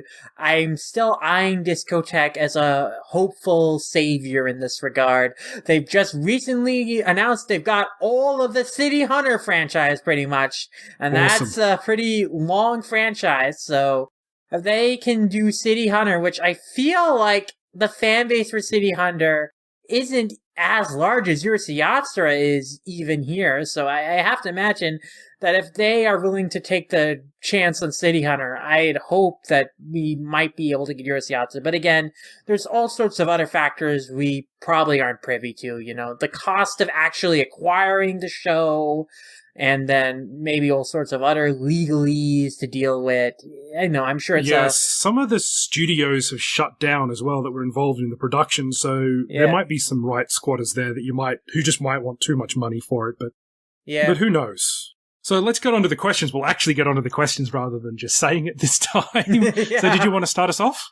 Yeah, we'll start off with some Discord comments and questions. And so we have a very interesting comment from Delicious Gears here, who mentions that they find it very interesting. An episode of Urusei Yatsura led to a whole subset of Mamoru Oshii's works, and then expanding on that, episode 99 introduced the Tachigushi, or fast food masters, which appear in a number of Oshii's other works, and this is indeed true. Basically, episode 99 of Urusei Yatsura is kind of like a stealth pilot for this ongoing series, or at least these characters will appear in multiple of Oshii's works, called the Tachigushi. They are a big part of the Kerobero Saga, a series of films that Oshii directs, and they appear in that series. They also had their own movie, which was a live-action animated hybrid film that Oshii directed and wrote in 2006. So it's kind of interesting that he made his own characters. He introduced them in Urusei Yatsura, and then he's since used them in his other works as like a recurring characters. And it really reminds me of just like these stealth pilots, how shows will introduce characters in an already popular existing show, kind of as a way to really set up a pilot for a show that the producers want to make. One such example that I immediately think back to is like the Crash Nebula episode of The Fairly Odd Parents, where it's like the entire episode is basically an episode of what would be this Crash Nebula show. It's like Timmy Turner, the main character for the Parents, he watches a Crash Nebula show, and it's just the show, and the framing device is that Timmy Turner is watching it. It's like so transparently obvious that, this is just a stealth pilot for this other show that Butch Hartman wanted to make. And it also reminds me of, and before anyone comments, yes, I know this episode wasn't made until after the show actually was already made, but like in Space Ghost Coast to Coast, the episode where they have prototypes of the Aqua Teen Hunger Force, and like originally Aqua Teen Hunger Force, those characters were going to be written into an episode of Space Ghost, and that would introduce viewers to that. And then the Aqua Teen Hunger Force show would get made. But then, that script was never actually made. But the show was made. And then afterwards, after the show came out and was a hit, they actually made the script of that Space Ghost episode into an episode. But they retained the original character designs for the Aqua Teens. So you have Frylock with legs and a goofier voice. And you have, like, Master Shake. He looks so different. And it's very funny. It is very interesting when people try and, like, when directors have an idea and they're kind of stymied by their own project. Yeah. And, one of my top 10 series of all time is Batman Beyond, which is indeed a spin-off of the Batman the Animated Series from the 90s. Incredibly popular. Batman was Batman of the future, and was a whole character just created in that universe, a new Batman. And then from that, there was another spin-off called the Zeta Project, which was about an intelligent android who was being hunted down by the government. And, it's a spin-off of a spin-off, but you could tell even in that episode that they'd given so much character to this one-shot robot that they started their own kind of series in the same world, and then they had crossover episodes as well. And I just kind of love it when that happens, when they're able to get their own way in. It's kind of like it is very much a backdoor to, having a bit more creative freedom. Okay, so what else have we got here? King Rampage asks, which animation style do you guys prefer, Perrault or Dean? And I think that it's not really a Perrault or Dean style. There's actually... You have to divide it up into even more specifically the episode directors, and then because it's the look of the show is really dependent on what episode director is assigned to the show. So even beyond Perrault and Dean, like there's so many variations within those two halves of the series, and so I am really not sure what specific style from a specific episode director I like most. I guess if I would, given the choice between the Perrault half and the Dean half, I think that the Dean half, overall, is more consistent in how polished it looks. And I think the character designs are at their best in that half of the series as well. I think that is when the show is actually the most expressive it is in terms of the character designs.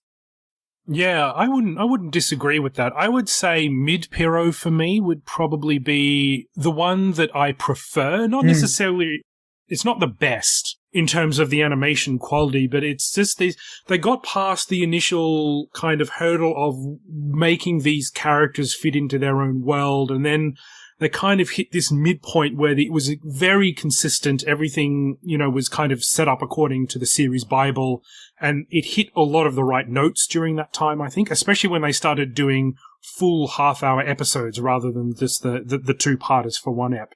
Mm-hmm. So I reckon it would be mid-Perrault for me. Nice. Yeah, I do think that's a very good section of the show, too. That is a very nice-looking part. Let's read another Reddit. Is this a Reddit question here, this next one? Yeah, this is our only Reddit question. It comes from RC Robert, who asks, Chance on Love and Open Invitation are two of my favorite Urusei Yatsura songs. Can you tell me anything about the singer Cindy? And I really don't know much about Cindy other than I like her discography from what I've listened to of it. And I do really love Chance on Love and Open Invitation. But I don't know much about the history of Cindy. But I think one thing I'd like to do in future episodes of the show at some point is kind of explore the musical talent behind Urusei Yatsura and their contributions and kind of look back at their histories. But for now, I don't really know. We could definitely do a deep dive on that. And one of them is because there's not just the Urusei Yatsura and the songs that appeared in the anime, there's also a whole bunch and subset of music and remixes and jazz themes that have become, that people did after the series ended and have just been inspired by the music from the anime itself. Oh, yeah. And there are, if you go to the anime section in a lot of the book-offs, which is like a second-hand shop in Japan, they still have a series, a section in the anime section that says Urusei Yatsura. So they'll have a Sailor Moon section, as well as just the, the normal, Japanese alphabet. Wow. Yep, and you know what? It's always empty now. Oh. So, to be fair, they might get rid of that section soon, but I always look for that section, and I have got some real winners. Part of our theme, the jazz theme at the top of the show, is from a jazz CD that I got over there, and there are actually 3 volumes of those jazz soundtracks, which is really cool. Yeah, the music in this show is so deep in terms of like how much of it was made. Like, it's kind of insane when you look up kind of the complete soundtrack and then all the remixes, all the additional pieces of media and music made for the show. It's like, there is a lot to discuss in that, yeah, we'll definitely dive into that stuff later down the line. But I'm sad for now we don't have much to say about Cindy other than we like her songs too. But hopefully in the future we'll be able to explore her a little deeper and look back at her history. Yeah. I don't really want to go into this question too much because I do have a little bit of information, but I would rather do a bit more of a deep dive because I actually know a bit of Japanese. I can research these people in Nihongo, which is very, very helpful. Because there's, we know a lot of English, a lot on this subject matter of Urusei Yatsura, but there's also a whole swath of things that we just don't know, and it's actually really difficult to find out about. Oh, yeah.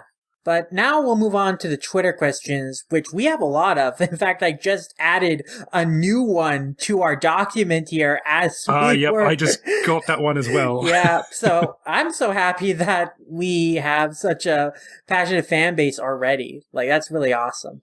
But yeah, Lum Squad is really something else. They're just just a great bunch of people who are really, passionate about a show that hasn't been on now for over 30 years, which is pretty amazing.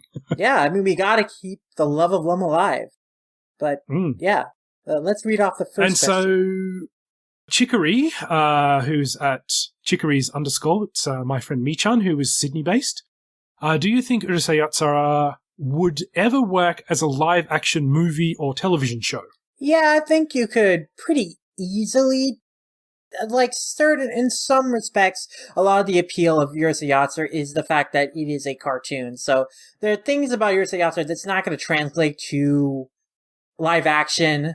The inherent slapstick nature of it, like some of the goofier characters and character designs, like the Tapaya fish people are not gonna look cute in live action, but at this, like, the basic story of Urusei Yatsura, like doing Lum will not be that hard to do in live action. People are already cosplaying her and looking pretty good in those cosplays. Most of the characters can be realized in live action pretty well. Like, you could do it. Do you need to do it? No, I think that the series has more creative freedom in animation. But yeah, I could easily envision it being done in live action. I think you'd need to go on one end of the spectrum or the other. You could do a live action Urusei Yatsura show. You could have it more realism based, where the only special effects you'd really need are Lum's flying and her ability to electrocute Ataru. Mm-hmm. You could have spaceships and all that sort of stuff, but it would have to be grounded in a sort of reality where certain rules had to apply. Whereas the only other way you could really do it, and that would be more of a drama than a sitcom or a comedy, I think. It would have to lean that way. Whereas the other way you could do it would be the way that they did the live action Ranma telemovie a few years ago. It's about 6 or 7 years ago now, I think. Which is kind of really have it more on the goofy end of slapstick and people getting hurt and how are you going to do Genma, the guy who turns into a panda? How on earth are you going to do him in anime? Well, they just put a guy in a panda suit and just played it off as a bit more of a laugh than anything else. So you could definitely do it as the more of the goofy end of things as well, but that also lends itself to being more of a cheap-ass looking production more than anything else. You're going to have to make it look B grade, or you're going to have to go in the serious direction. So you could do it, but I wouldn't recommend it. I think I'm pretty happy with what we've got right now. Yeah, I mean, I wouldn't be like upset if they ever tried to do it. In fact, I think that they've made like commercials with live action Lum like over the years, but like, yeah, again, I think that Urusei Yatsura, a lot of the charm is the fact that it's a cartoon, so you definitely are losing something if you try to do it in live action. there is definitely a Looney Tunes sort of element to that, and to the slapstick. So one of the interesting things is that they did used to have stage shows of Urusei Yatsura. So stage shows are, and when I say stage shows, I don't mean like in legitimate theatre. These stage shows are very popular in Japan, and they are made ostensibly for children, where people would, dress up as the characters. And my daughter loves watching these on YouTube because she's a big Amperman fan. And Amperman is an anime solely directed towards, focused towards children, very, very popular. And they did have these back in the 80s where people would dress up as the characters. And when I say dress up, you kind of have to see this to believe it. But they're basically 3D sort of models of the characters kind of wearing tights underneath them with kind of like large anime style heads. And it's horrific. I'm not going to lie. So these are the sorts of things that they would have done at shopping centres and around the place a couple of times. I don't think they were particularly common. I have seen photos of them. I've never seen any videos because I'm not even sure, how common cameras were back in the day. I'd have to do a bit more of a deeper dive on Japanese YouTube, but I have seen it, and it is disturbing, especially seeing Ten as basically a full-sized human being. That's just kind of a little bit weird. Yeah, I mean, Ten is a baby, and you're depicting him as a full adult human? Yeah, well, obviously there was like a younger, shorter person inside the suit, but they were kind of, walking around on stage at some point. And this could have just been more of a meet and greet thing where they just kind of posed a bit and did all that sort of stuff. And the same thing happened in the 90s with Sailor Moon to a certain extent as well. But these ones are certainly a lot more horrific than that. Okay, so the next question here we've got from Amber. He's actually sent in two things here. The first one is of Mendo kissing an octopus. Obviously, this is from some sort of... I guess it's from a doujin. Yeah, it is from a doujin. A pornographic one by the looks of it, because I don't think he's wearing a shirt. No, it's going shirtless. It's very sweaty. He's sweating a lot. As you know, it's nice to see Mendo get over. Well, I guess he wasn't afraid of it. He likes octopuses, but he really likes octopuses, really especially in this one. His love for them here, yeah. I just thought I'd mention this just because it's a funny thing that Amber probably thought we wouldn't even mention this, but I thought I'd bring it up anyway. I've never sought out Urusei Yatsura pornography in any way, shape, or form, but I have come across it a lot because just living in Japan, this stuff sort of comes up in certain stores. And if you look in anime stores, and especially the back half of some anime stores, all of a sudden you'll see, DVDs of people and, comics of people just obviously doing this sort of Urusei Yatsura inspired stories. And nobody has clothes. Yeah. And if you like that stuff, more power to you. But it's really not my cup of tea because in my mind, Urusei Yatsura is kind of more of an, as the fact that she's an alien girl in a bikini, there is a sort of innocence about that series and about Lum in particular. So, Amber's other question is, anyway, my real question is there any episode that you didn't like initially, but liked it more on a second viewing? And is there any episodes that are the opposite? An episode that I didn't like at You didn't like when you saw it for the first time, but then you watched it again and you went, actually, this is actually a really good episode. This is one that I need to think about a little bit because I feel like I liked all the episodes pretty much immediately. Bit of a tricky one, that one. I can certainly add my 2 cents to this one, in that I think when I got my hands on the entire series in the 2000s, and I won't say how I got my hands on the entire series in the 2000s, I did start doing what you initially did, which was kind of slide around randomly to different episodes here and there. And I watched a whole bunch of the first kind of 20 to 30 episodes in order, and then I just sort of started skipping around and watching random ones. And I did come across that one episode of Ataru's mother. and her story about being, is this a dream, is this reality, has the city actually been destroyed at the end, and then Ataru and Lum come in at the 11th hour and save everyone. Did that actually happen? And I remember seeing this, and I remember hearing some of my friends who had seen the series say, oh yeah, Urusei Yatsura gets really weird sometimes. And this was only like episode 70 or something like that, and I thought, it actually kind of put me off a little bit, like, oh, it's not that fun or funny or anything. If they're all kind of going to be like this, and kind of maybe I'll just, watch a couple more and then forget about it. And that was kind of a one-off, particularly at that point in the series. So when I came back to it and realized that the whole series wasn't like that, because, my other evidence was Lum the Forever, and then I gave it another watch in the context of seeing more episodes, I really appreciated that episode a lot more than what I did originally.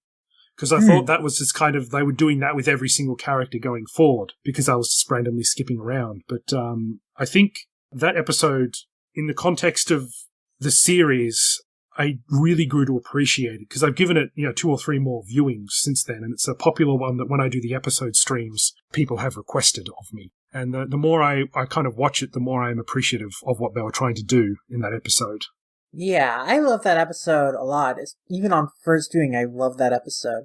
But it's also because I love Ataru's mother, and I also do like episodes that have more of a psychological bent, not just in Urusei Yatsura, but in other shows. That does fascinate me, and also it's just a very interestingly directed episode that does set really great mood and ambiance. That there is also a lot of cool visual information being depicted in the scene, so it's really masterfully done. But actually, it is. Upon thinking about, episodes that I didn't like initially, it was, those early episodes from, the first couple of episodes before, it switches to the half-hour format. Because the show does have a much simpler look and it has that 2-story format, it definitely did not feel like the show at its best to me when I was first, randomly watching episodes and, watching early episodes right next to later episodes. They definitely did not seem as good as in comparison. And I also felt that a lot of the choices made in the early episodes, like introducing 10 early, I didn't appreciate those as much. But now upon rewatching those episodes, I do think they're actually really well made. Again, there's some really great animation in there, and even the limited parts of it are really well utilized and smartly done. So I appreciate those early episodes of the show a lot better now. Yeah, that's interesting, because the episode that Lum is introduced in is very different, which is, obviously the first episode, is very, very different from the first issue of the manga itself. Mm-hmm. And Lum is actually a lot more scheming and a lot more evil in that as well. And I think because they knew the direction that the character was going to go, and because Lum was supposed to be a one-off in the first chapter of the manga, they really played that down a lot, and that may have actually contributed to the 2-part episode format that was happening during the first 20 episodes, because they knew that they could condense a lot of those stories down and still get the same effect. Basically, and they also... Of course, the anime adapts the series out of order. They adapt chapters just random. A 10 is introduced in the 2nd episode of the anime. He's not introduced in the manga until the 6th volume, 60-plus chapters in. So they introduce him so early on that they write him into stories he was not there initially. Yeah, that's true. Because the series, places stories out of order, there are some chapters from early on in the manga that don't show up until way later on in the anime, and kind of vice versa. There are chapters that happen much later there are stories that happen much later in the manga that show up much earlier in the anime, and because they adapt stuff out of order, that creates some problems with the continuity of the characters' development and how the relationships are supposed to change as they were in the mangas. A big one for me is Episode 22 is the Great Space Matchmaking Operation, and that's close to the 100-chapter mark in the manga. And that comes in a full 20 episodes before the episode where, the iconic episode where, Lum leaves Earth and Ataru thinks that she's gone for good, and he has this breakdown and realizes that he truly does care about her. Like, that happens after that great matchmaking operation episode in the anime. And so you have this disconnect, because in the manga, that story where Lum leaves and Ataru thinks she's gone is like when he realizes he actually cares about Lum. And so that affects kind of how his relationship with her from that point forward. And so when you have that matchmaking operation story, like, it makes sense why Ataru is kind of protective of Lum and why he would go to the Oni planet to crash Lum's dad's plans to marry her off to someone else. But in the anime, you have Ataru's relationship with Lum change from episode to episode because they're adapting chapters in random order.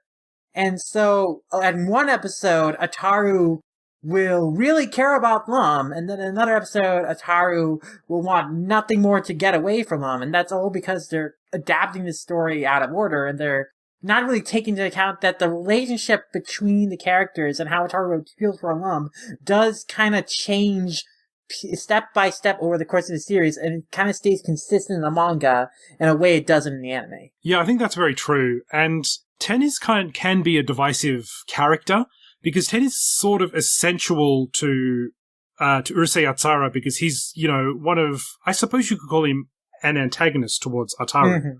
Or at least towards Ataru, who is definitely an antagonist. Whether he would be an antagonist to the series as a whole is a bit debatable. But a lot of people find Jariten very annoying, and I think a lot of people would wish that they had kept him out of the anime a little bit longer so they could kind of explore that. And I see both points of view on that one. Like, I do find Ten a bit annoying, but he is a good foil for Ataru. And I know that a lot of people, and my wife in particular, thinks that Ten is really cute. Mm. So, as a man, I kind of think, oh yeah, I know what that Ten's up to, getting hugs from, cuddles from all the girls and stuff like that just because he's cute, and why Ataru hates him so much. He's got another agenda, but, on the other hand, he is a cute little boy from the planet Oniboshi. So mm-hmm. I think that there is a bit of a dynamic there, and I'm glad he was introduced, because he does interact with a lot of the characters, especially the male characters, on a lot of funny levels. Yeah. He adds a valuable dynamic to the series. We can explore him more later down the line, because I definitely have thoughts about all the characters, really, but we go off tangents here. Ten is an interesting one to kind of... Because after he was introduced, I think Takahashi just didn't always know what to do with him. Yeah. But we'll come back to that at a different point. Yeah. Well, Amber also asked, if there's any episodes that we felt the opposite. Like, episodes we really liked when we first watched them, but now we are not as fond of. Not as fond of. That's true, yeah. Do you have anything like that? Do you have any thoughts on that matter?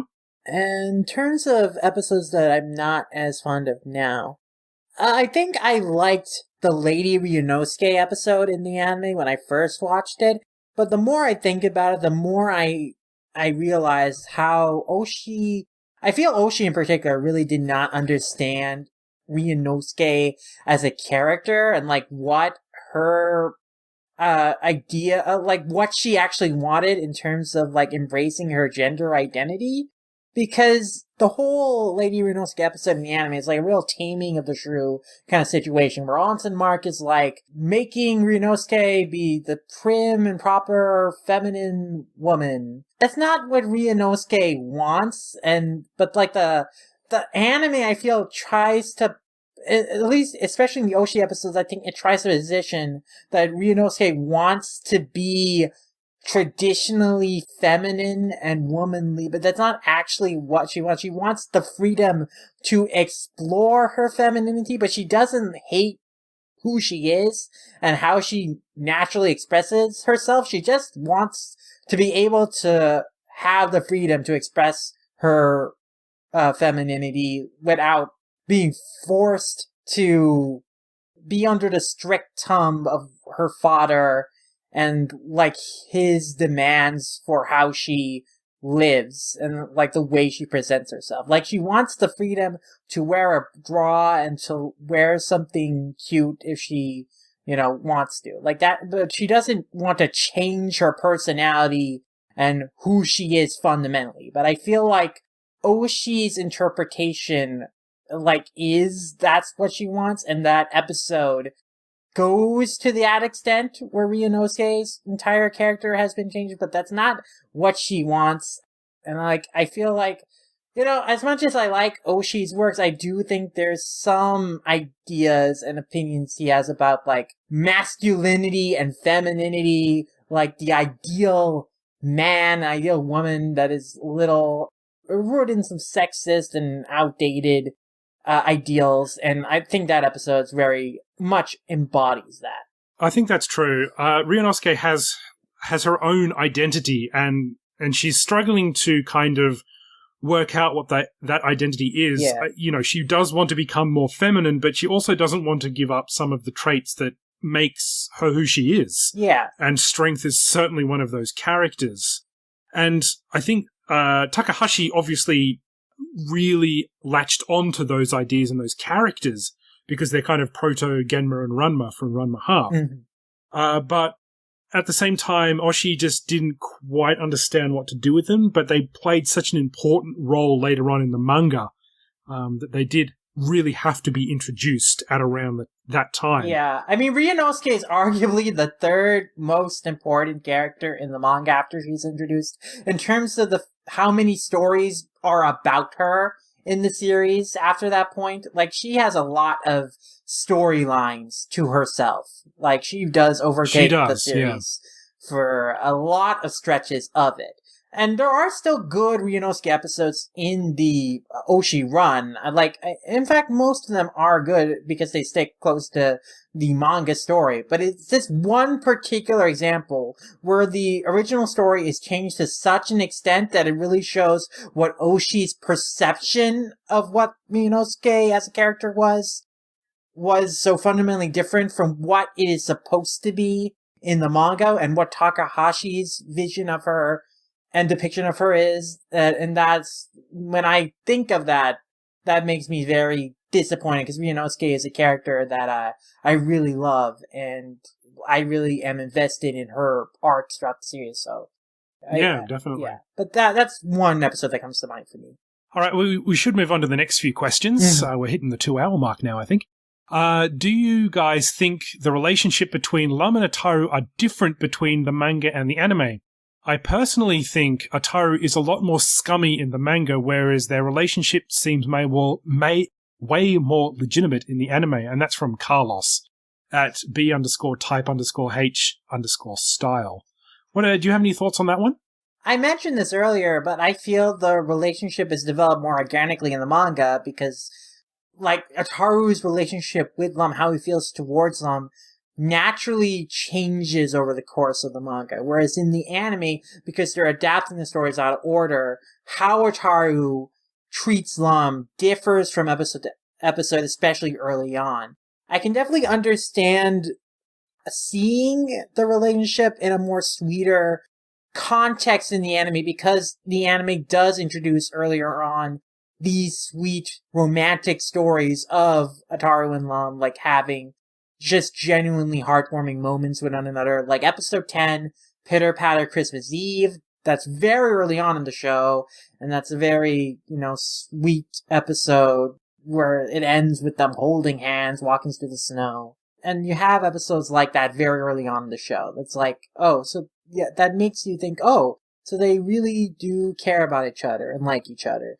Whereas in the manga, those kind of emotions are not heightened to that level so immediately. It really develops over the course of the series. And then naturally, you get, sweet moments. But they're not, immediately at that level where they're holding hands and walking through the snow. They're not, as these super sugary romantic gestures. They don't happen early on in the manga like that. It takes time for that to develop. No, I agree with that. I do like the way that their relationship happens in the manga. And you've got to understand that in the first run of the first few chapters or volumes of the manga, Ataru really legitimately wants nothing to do with Lum. And Lum comes onto him in what can only be really described as a more psychotic way. And she calms down after a while and stops randomly kissing Ataru and, like, you know, electrocuting him to the point of death, which almost happens in one of the chapters early on. And they kind of even out and level out. And he is more accepting of Lum in his life as she kind of calms down. You know, and towards the end of the manga, they are literally hanging out all the time. Although, you know, Ataru still wants to go and girl hunt and still wants to do all this stuff. He's just kind of got this quiet sort of acceptance that this is my life now. This is my life with Lum. This is what happens. So I think you could certainly handpick a whole bunch of episodes about the anime, and Ataru was certainly scummy in both of them to a certain extent, although the manga, I think, is kind of played up for laughs a lot more. Actually, yeah. When it's kind of more serious. Like, it could be seen as more serious these days, but, you know, once again, product of its time. I actually think Ataru goes over the line in more extreme ways in the anime. I think, actually, it's exaggerated even more in the anime than it is in the manga. It can be, yeah. And it's always for comedic effect, but still, it's a little bit cringeworthy to watch these days. And Ataru really comes off grosser in a lot of those moments too, because you'll have them animate him like sweating and panting and drooling all over, and then they really exaggerate and contort his face to make him look more like a monstrous dirtbag, whereas Takahashi is a lot kinder to him in the manga, and he doesn't go as far over the line as how he might in the anime. Yeah. So do you have a least favorite episode? That's our next question from Dumpster JPEG. I mentioned Lady Renosuke before. Besides that, least favorite episodes, I think that episode 95, the fairy tales episode, where they kind of reinterpret Japanese folklore stories, but with the Urusei Yatsura characters. That episode is okay, but it just does not grab me as one that I really like to revisit, because when I remember what I was watching, and I just did not feel like it was that interesting what they did with the stories. Like, it just felt like they were playing them straight, but you had the Urusei Yatsura characters in them. Besides that, some of the clip shows are not that good. Like, episode 102, the Sakura clip show, I think that one is kind of really... Well, no, that's episode 104 is the Sakura clip show. That one is kind of phoned in. There are two clip shows in a row. There's the wrong clip show, that's 103, and then the Sakura clip show, that's 104. There's like literally the two episodes before the two-parter that Oshii's run goes out on. And those two clip shows feel very phoned in. I mean, animation is very expensive, and we all know that. And so clip shows were certainly such a staple of a lot of, not just animation, but of sitcoms and even drama shows of the 80s and 90s. And I like to think that for the most part, we've moved away from those by now. But, you know, if you're running out of money, which... If you had a really big two-parter to go out on, may have been the case. You know, they may have wanted to pour all their resources into something that was going to be a bit more grandiose. And that could have been the reason there.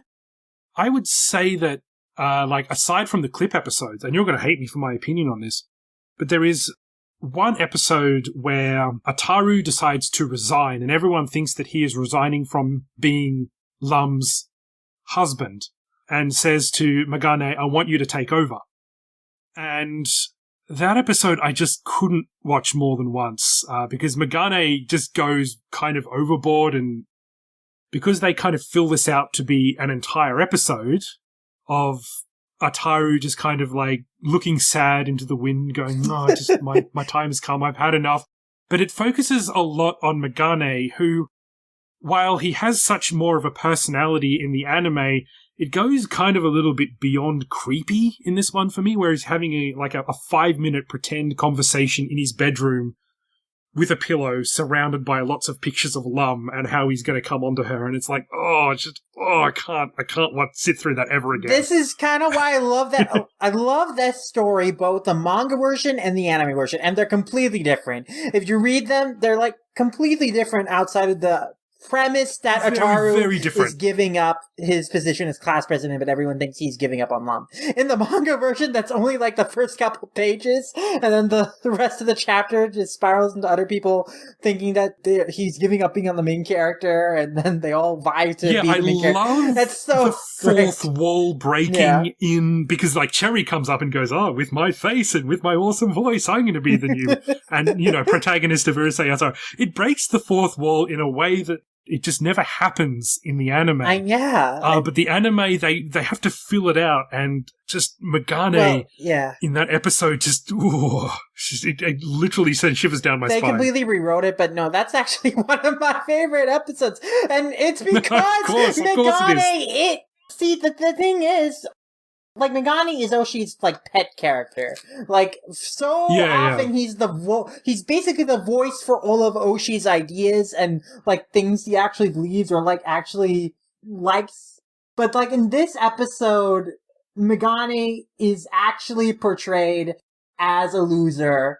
We see that he is actually this gross, disgusting person who has all these posters of Lum on his wall, and he's just this gross dude, and the episode... That's the episode's opinion of him, and it ends with him being a loser. Like, he goes through this grand gesture of he dresses up in this big armor, and he's, like, running against all these...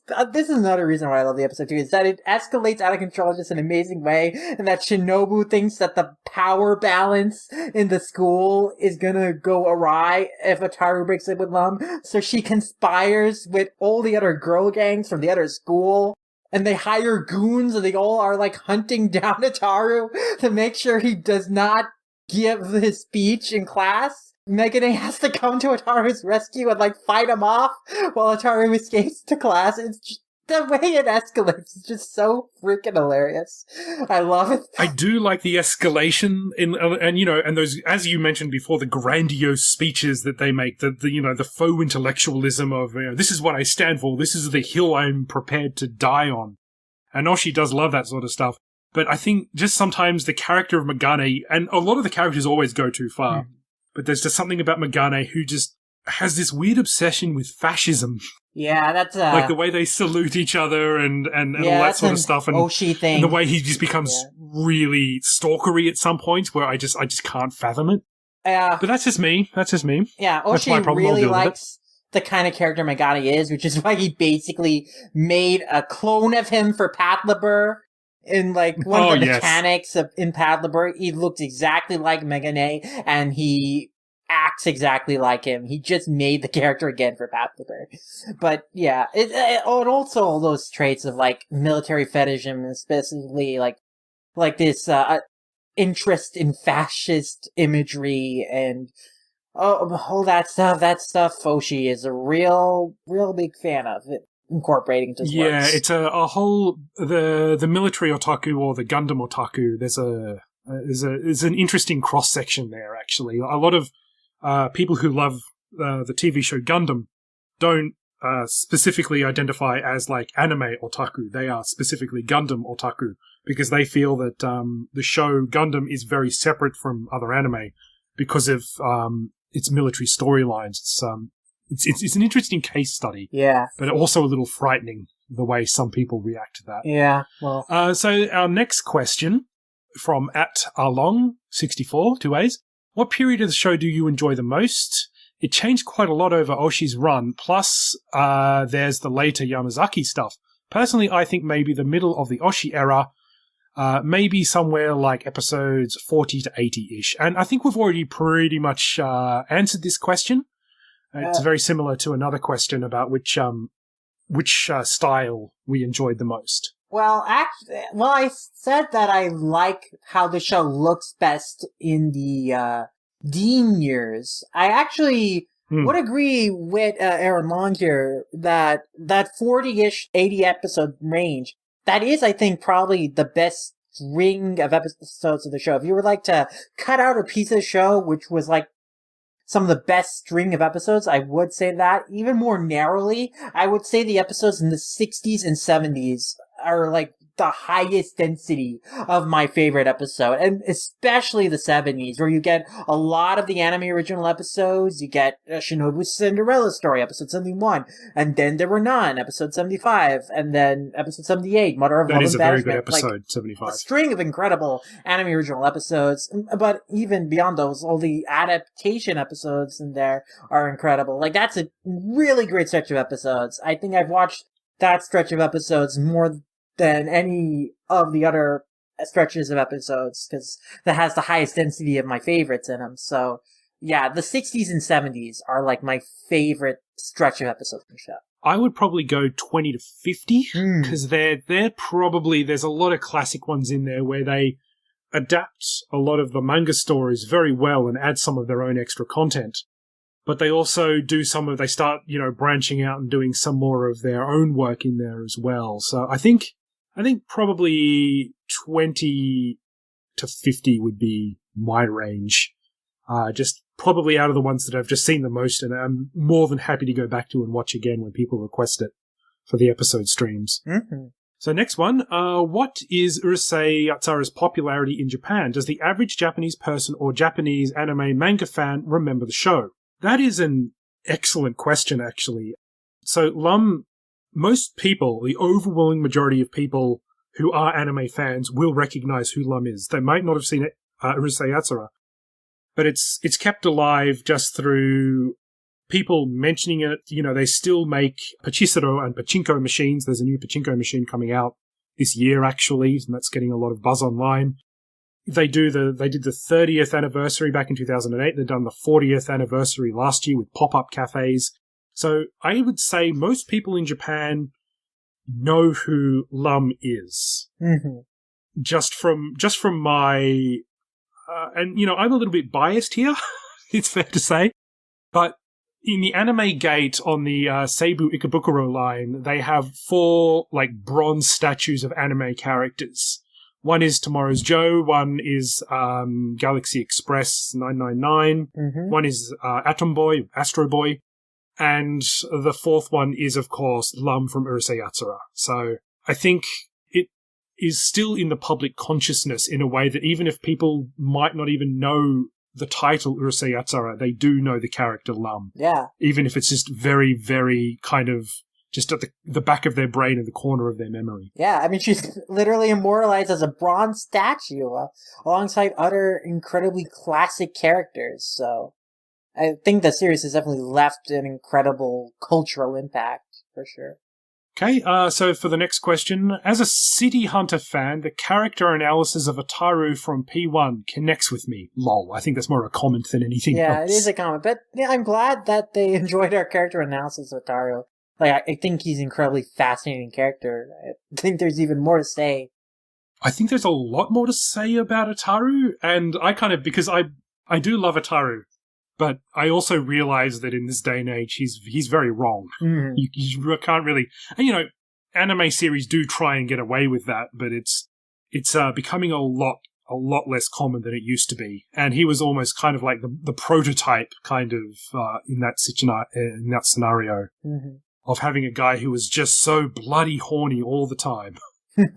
And Ryo from City Hunter as well is kind of in a similar vein, but in much more of a shonen sort of way. Like a big masculine guy who's ready to hit on women and shoot through his hand just to slow a bullet down and all that sort of stuff that is kind of like hyper-masculinized version of Ataru in a lot of ways. Oh yeah, I mean that was very in vogue in Shonen Jump in the late 70s, early 80s. You had Space Adventure Cobra, you had Kenshiro Fist and North Star, these hyper masculine characters.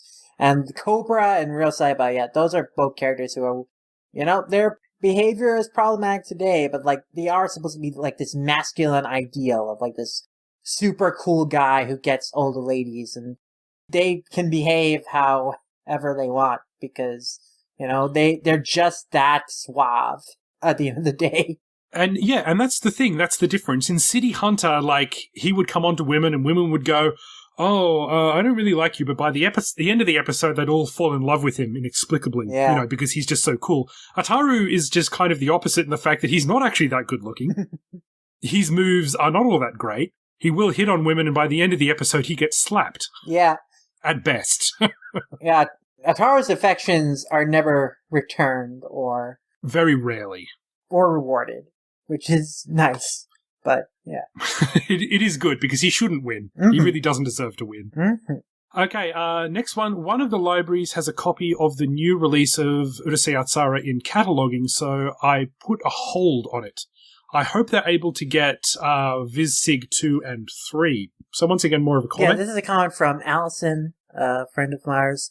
And yeah, I'm glad that your library is getting Urusei Yatsura and you'll be able to read it. I'm looking forward to hearing your thoughts on it.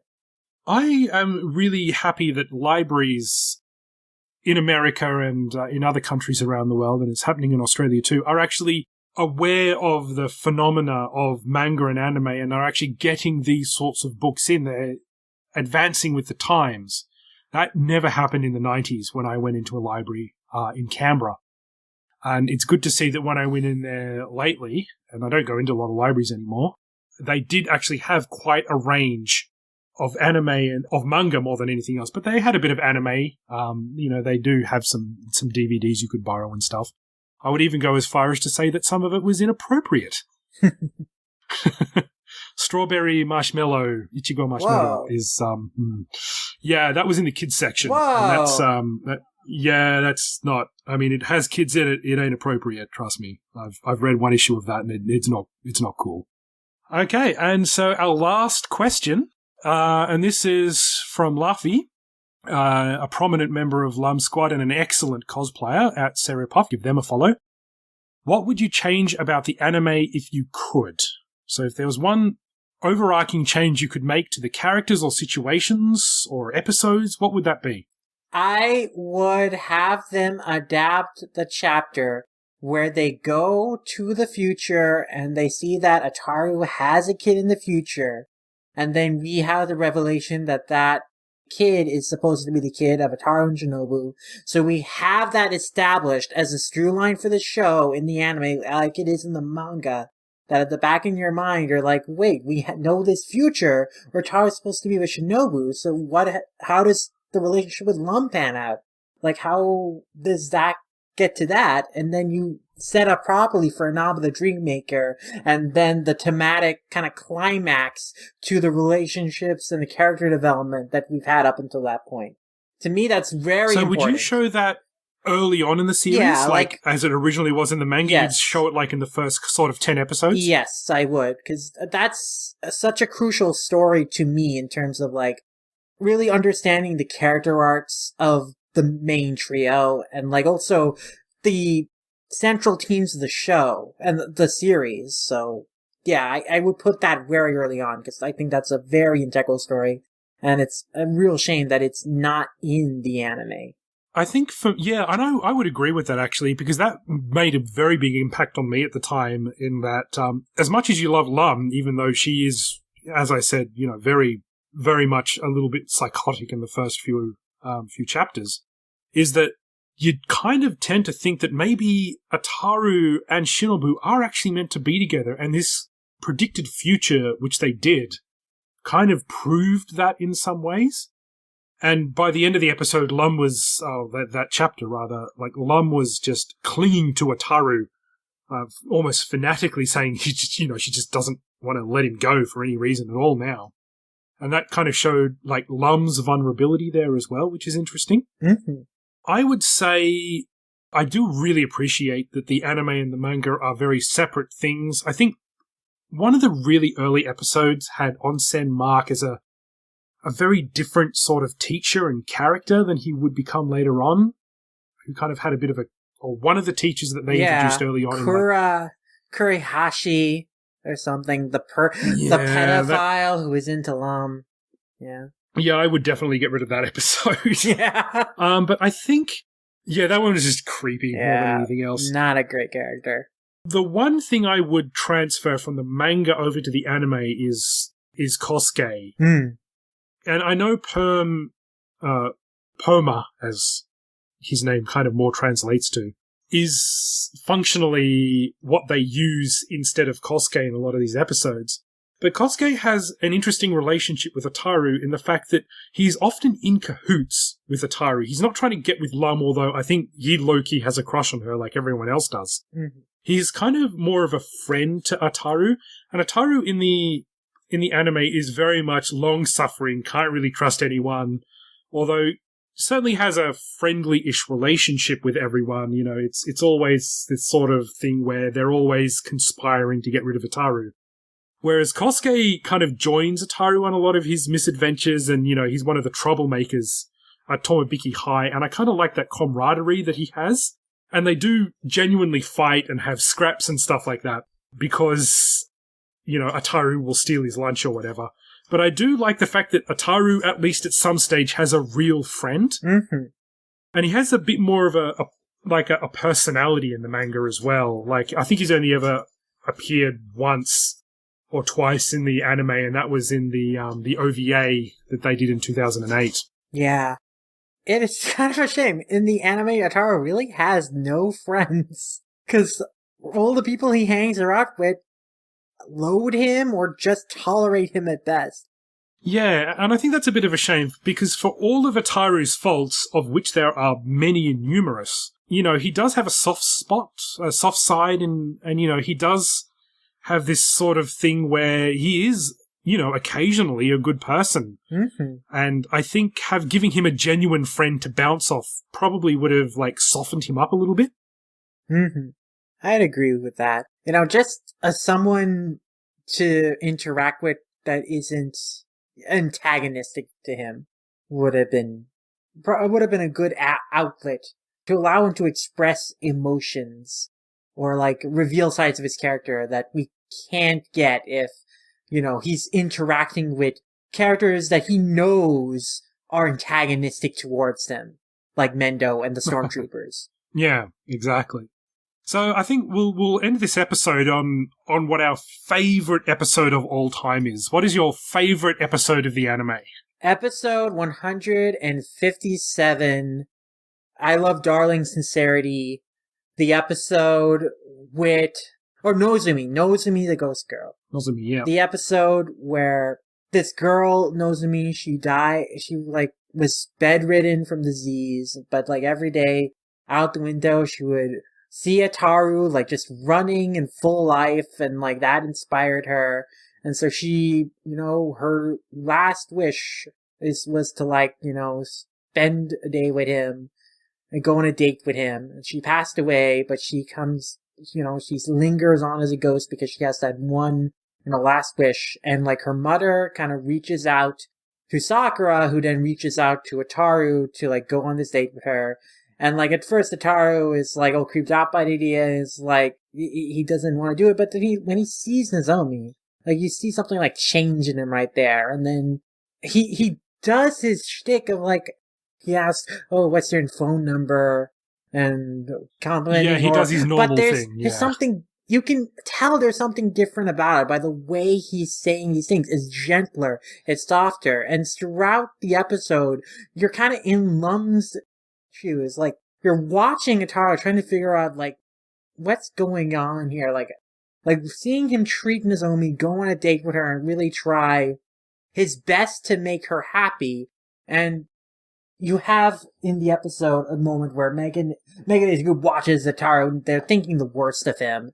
Like, they think that he's up to something, and then, you know, Lum chews them out and shocks them and all that. But that's like what you think. Oh, Ataru, you know, he's such a selfish creature. He's gonna take advantage of Nozomi in some way. But like, this entire episode is just showing these sweet scenes of Ataru like doing his best to pay attention to what Nozomi wants and trying to make her happy.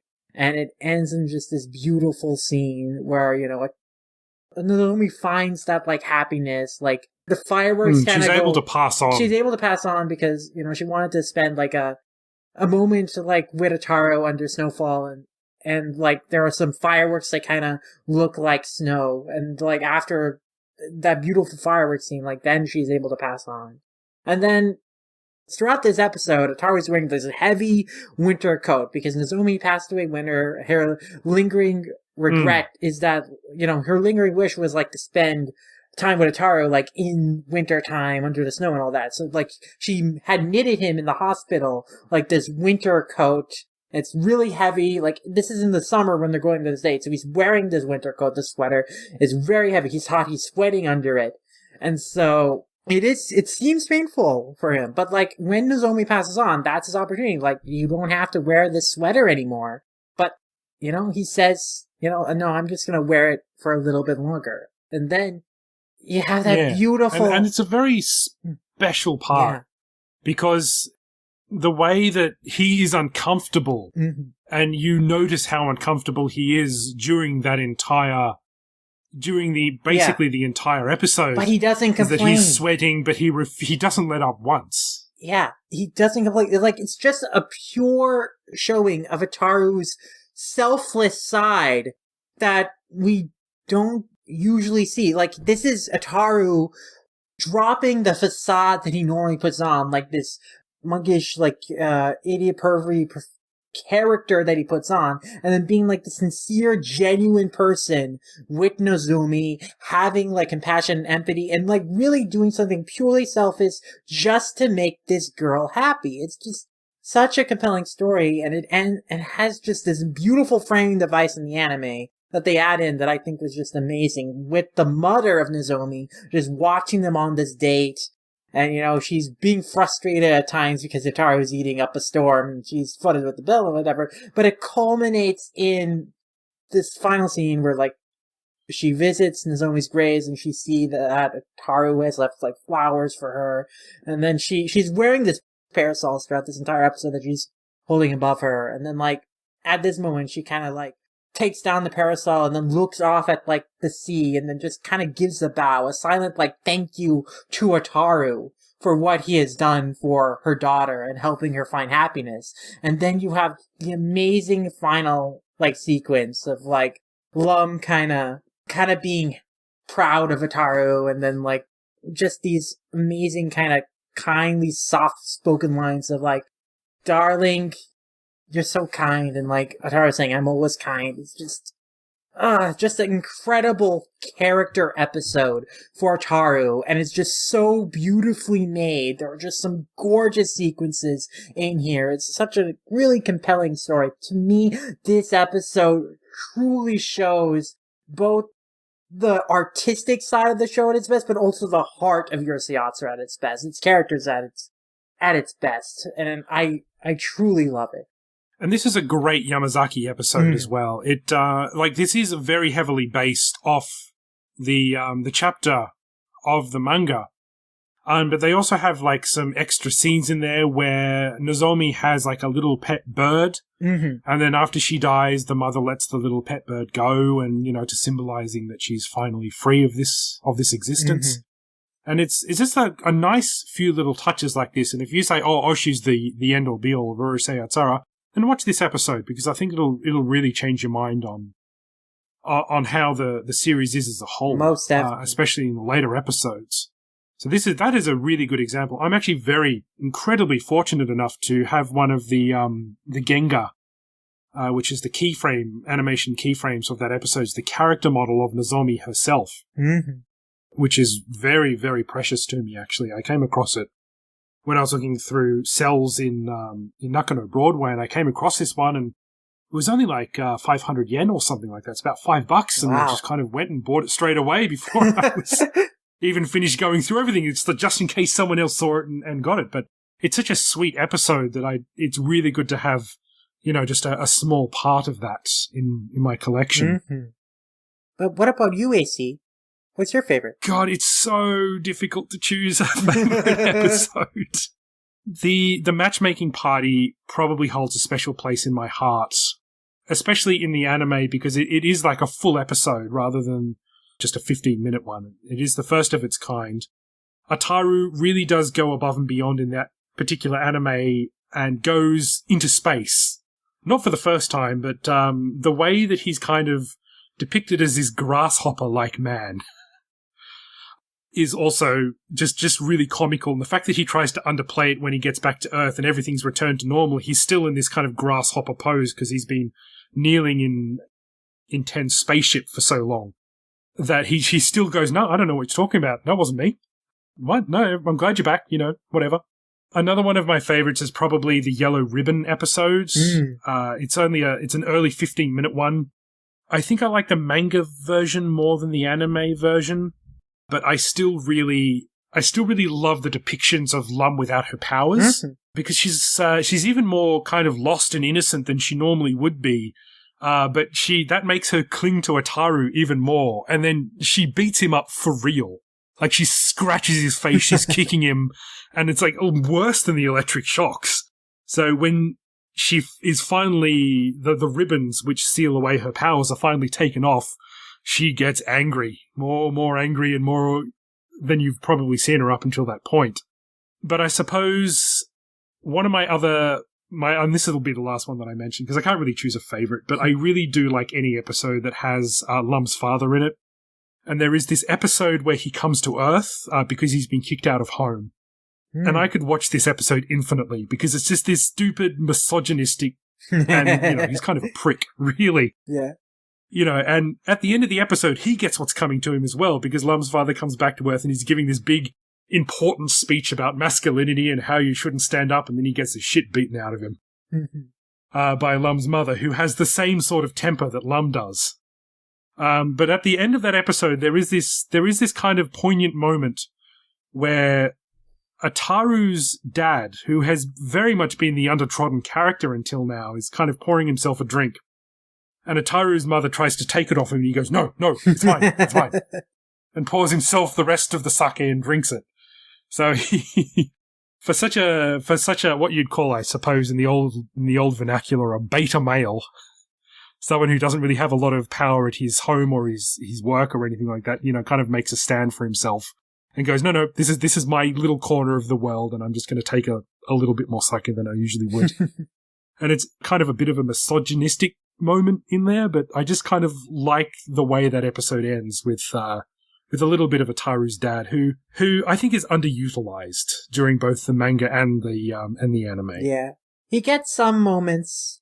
A few and far between. Yeah. Yeah, but there are episodes like that where it really has him take a stand for himself, because he's usually such a soft-spoken kind of weak-willed character who doesn't like to get involved. But episodes like that one, it's always fun to see him kind of stand up and make what he wants known. And then Ataru and Ataru's mom just not caring at all. Like the Tanabata episode, I think. The one where the star person comes into the home. Yeah, that one is another good example of that. And yeah, I think that's a great selection of favorite episodes. One more that I'll mention because I've had success getting people into the show through it, but also because I think it's a very representative episode of the series, is actually the OVA, the 12th OVA, the one that they made for Shonen Sunday's 40th anniversary, the 2008 one, the obstacle course swim meet. That's probably the most recent piece of anime media for Urusei Yatsura outside of pachinko machines. It's a really nice looking episode of the show because it's, updated character designs and color palettes, but also I think that it's a really great encapsulation of the humor of the series and just all of its greatest hits in terms of comedy. They incorporate all the characters in there, all the major main characters. They have all their big character moments in the episode, what they're known for, their relationships with each other, all of that's in the episode. And you get a sense of it very quickly. And it just moves at a really fun and fast pace. It goes through a bunch of craziness. And it's just, I think, a lot of fun to watch. So that's another one of my favorite episodes. And I've had success, just at parties with my friends where we're watching anime episodes. I've put that episode on and people will stop what they're doing after a while when the craziness really ramps up, and they'll get into it and they'll want to see more afterwards. So I think that's a good episode, to check out if you've never watched the series before, even though it does look so much different from the rest of the series because it was made so recently. And if you like the humor of that episode, if you latch on to the characters from watching that episode, I think that'll give you a good sense of whether or not you'll enjoy the show. So that's my pick for an episode that is not only one of my favorites, but something that I think is a good episode to show to other people to like make them kind of understand what Urusei is all about. That is a great episode because it has a sort of introductory element for people who might not have seen Urusei Yatsura before but know who Lum is. But it's also a good combination of both the anime and the manga as well, because it's set at school. It's got a lot of Takahashi inspired moments. It's got some pretty horrible, pretty funny violence in there. It's all centered around the school, and it's got all the classic characters, and it includes Kosuke as well. So I'm of course very biased towards that one. Mm-hmm. All right, do you want to sign us out then? I think we've gone above and beyond for this. Oh yeah, this episode. We had a lot to say, and we did not even get to say everything we wanted to say. But again, that's why we're doing this podcast, so we can get all our thoughts on the series out there. But I hope you enjoyed the episode on the anime, the first of many follow-ups that we'll do over the course of dozens and dozens of episodes, however long we do this podcast. But that does it for episode 2 of Lum Squad. AC, thanks for being on with me and doing the show. No problem at all. Thank you very much for putting in all the hard yards. And I should say that Lum Yasha has actually done all of the hard yards in this one. They have edited the podcast. They have created all the social media accounts, and I thank you so much for doing that. My pleasure. I'm excited to do the show, and I'm excited so many people have responded to it so enthusiastically and are looking forward to more. And I'm looking forward to doing more. Yeah, I can't wait to do more. It's my particular life, because for those who don't know, I am 38 years old, and I work full time, and I have a wife, and I have a daughter who has special needs. So I'm very grateful that my wife has actually kind of lets me go off and do these sorts of things, because she knows how much it means to me. And she's also very appreciative of the fact that without Lum, I probably never would have met her in the first place as well. So I think she kind of begrudgingly goes, yeah, this is your thing. You can go do your thing. That's fine. So thank you very much. I really appreciate everything you've done. Most definitely. Thank you. And until the next time, AC, where can the good people find you on the internet? I am at ProdTally at Twitter, and if you just search for the Daily Lum hashtag, that's where you'll find me. And I'll post about Lum Squad stuff as well under the same hashtag. I will occasionally do episode streams, which we do on rab.it. But if you just follow me on Twitter, that's where you're most likely going to find me. How about you? Where can we find you? You can find me at Lum Ramayasha on Twitter, and as Lum Ramayasha on a variety of places, including Animation Revelation, Animalist, wherever there's a Lum Ramayasha, that's where you can find me. You can also read my manga and movie reviews on old-comic.com. I write reviews for new anime theatrical releases and whatever manga volumes I can get a hand on. So definitely look forward to some new stuff coming up, because there's going to be a string of new movie releases and some new books I want to talk about and write about for sure. But if you want to check out more podcasts featuring me, you can check out the Manga Mavericks podcast, also available on all-comic.com. But also you can follow us on Twitter at manga_mavericks, on Tumblr, mangamavericks.tumblr.com, on YouTube, on Apple Podcasts, and all your podcast listening devices of choice. We're a show that talks about manga as a medium, as an industry, and yeah, that's a great podcast, and this podcast, the hashtag Lum Squad podcast, kind of spun out from that. It did. This is kind of a spin-off, as we were talking about spin-offs before, and you've made a convert out of me. I've started listening. I've already got a full schedule of podcasts to listen to and do. This is my second podcast. I do another one. Mm-hmm. But, you've made a convert out of me, and I listen to Manga Mavericks on the way to work. Oh, awesome. It is really, really insightful and really fantastic, so please give that a listen as well. Thank you, AC. I heartily endorse that one. Thank you. And also, if you want to help support the show and support like the podcast that we're doing, we do have a Manga Mavericks Patreon/Manga Mavericks.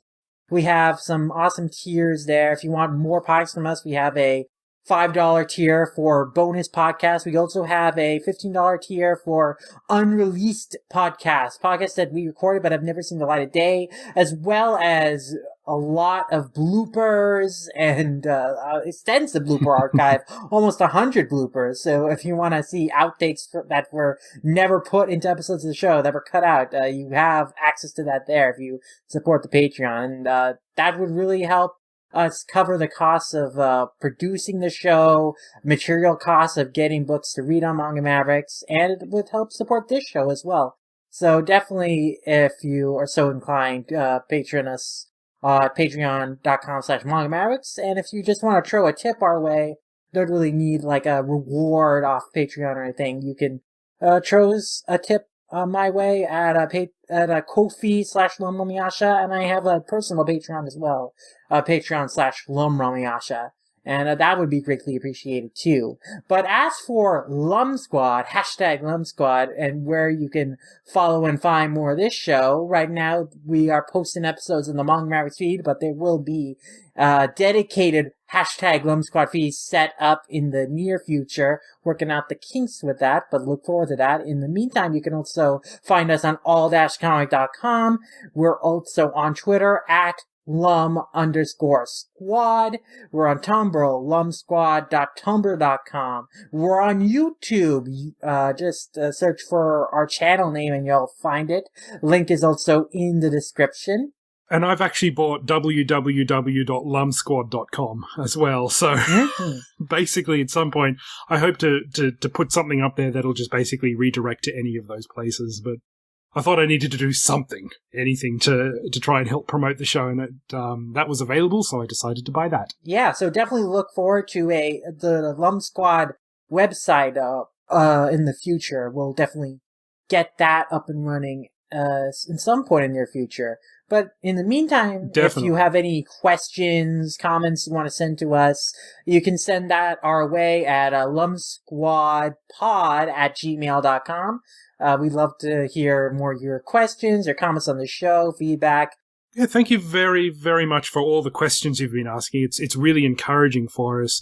Mm-hmm. So next episode, we'll give you a bit of a teaser. So we've covered the manga and done some deep dives on the characters. We've covered the anime, which we did today. Next one, we're going to actually start talking about the fandom and collecting for Urusei Yatsura itself. So look forward to that one. And then after that, we'll probably do the movies, I reckon. Does that sound good? I think that's a good plan. And of course, we'll do more updates on future volumes of the Viz release of the manga.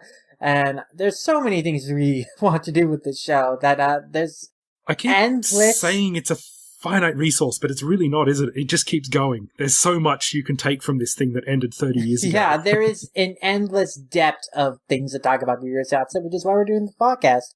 And we hope you join us along for this wild and crazy ride through the wacky world of Rumiko Takahashi's Urusei Yatsura. But until the next time, this has been episode 2 of #Lum Squad. We'll see you in the next one. Matane dacha.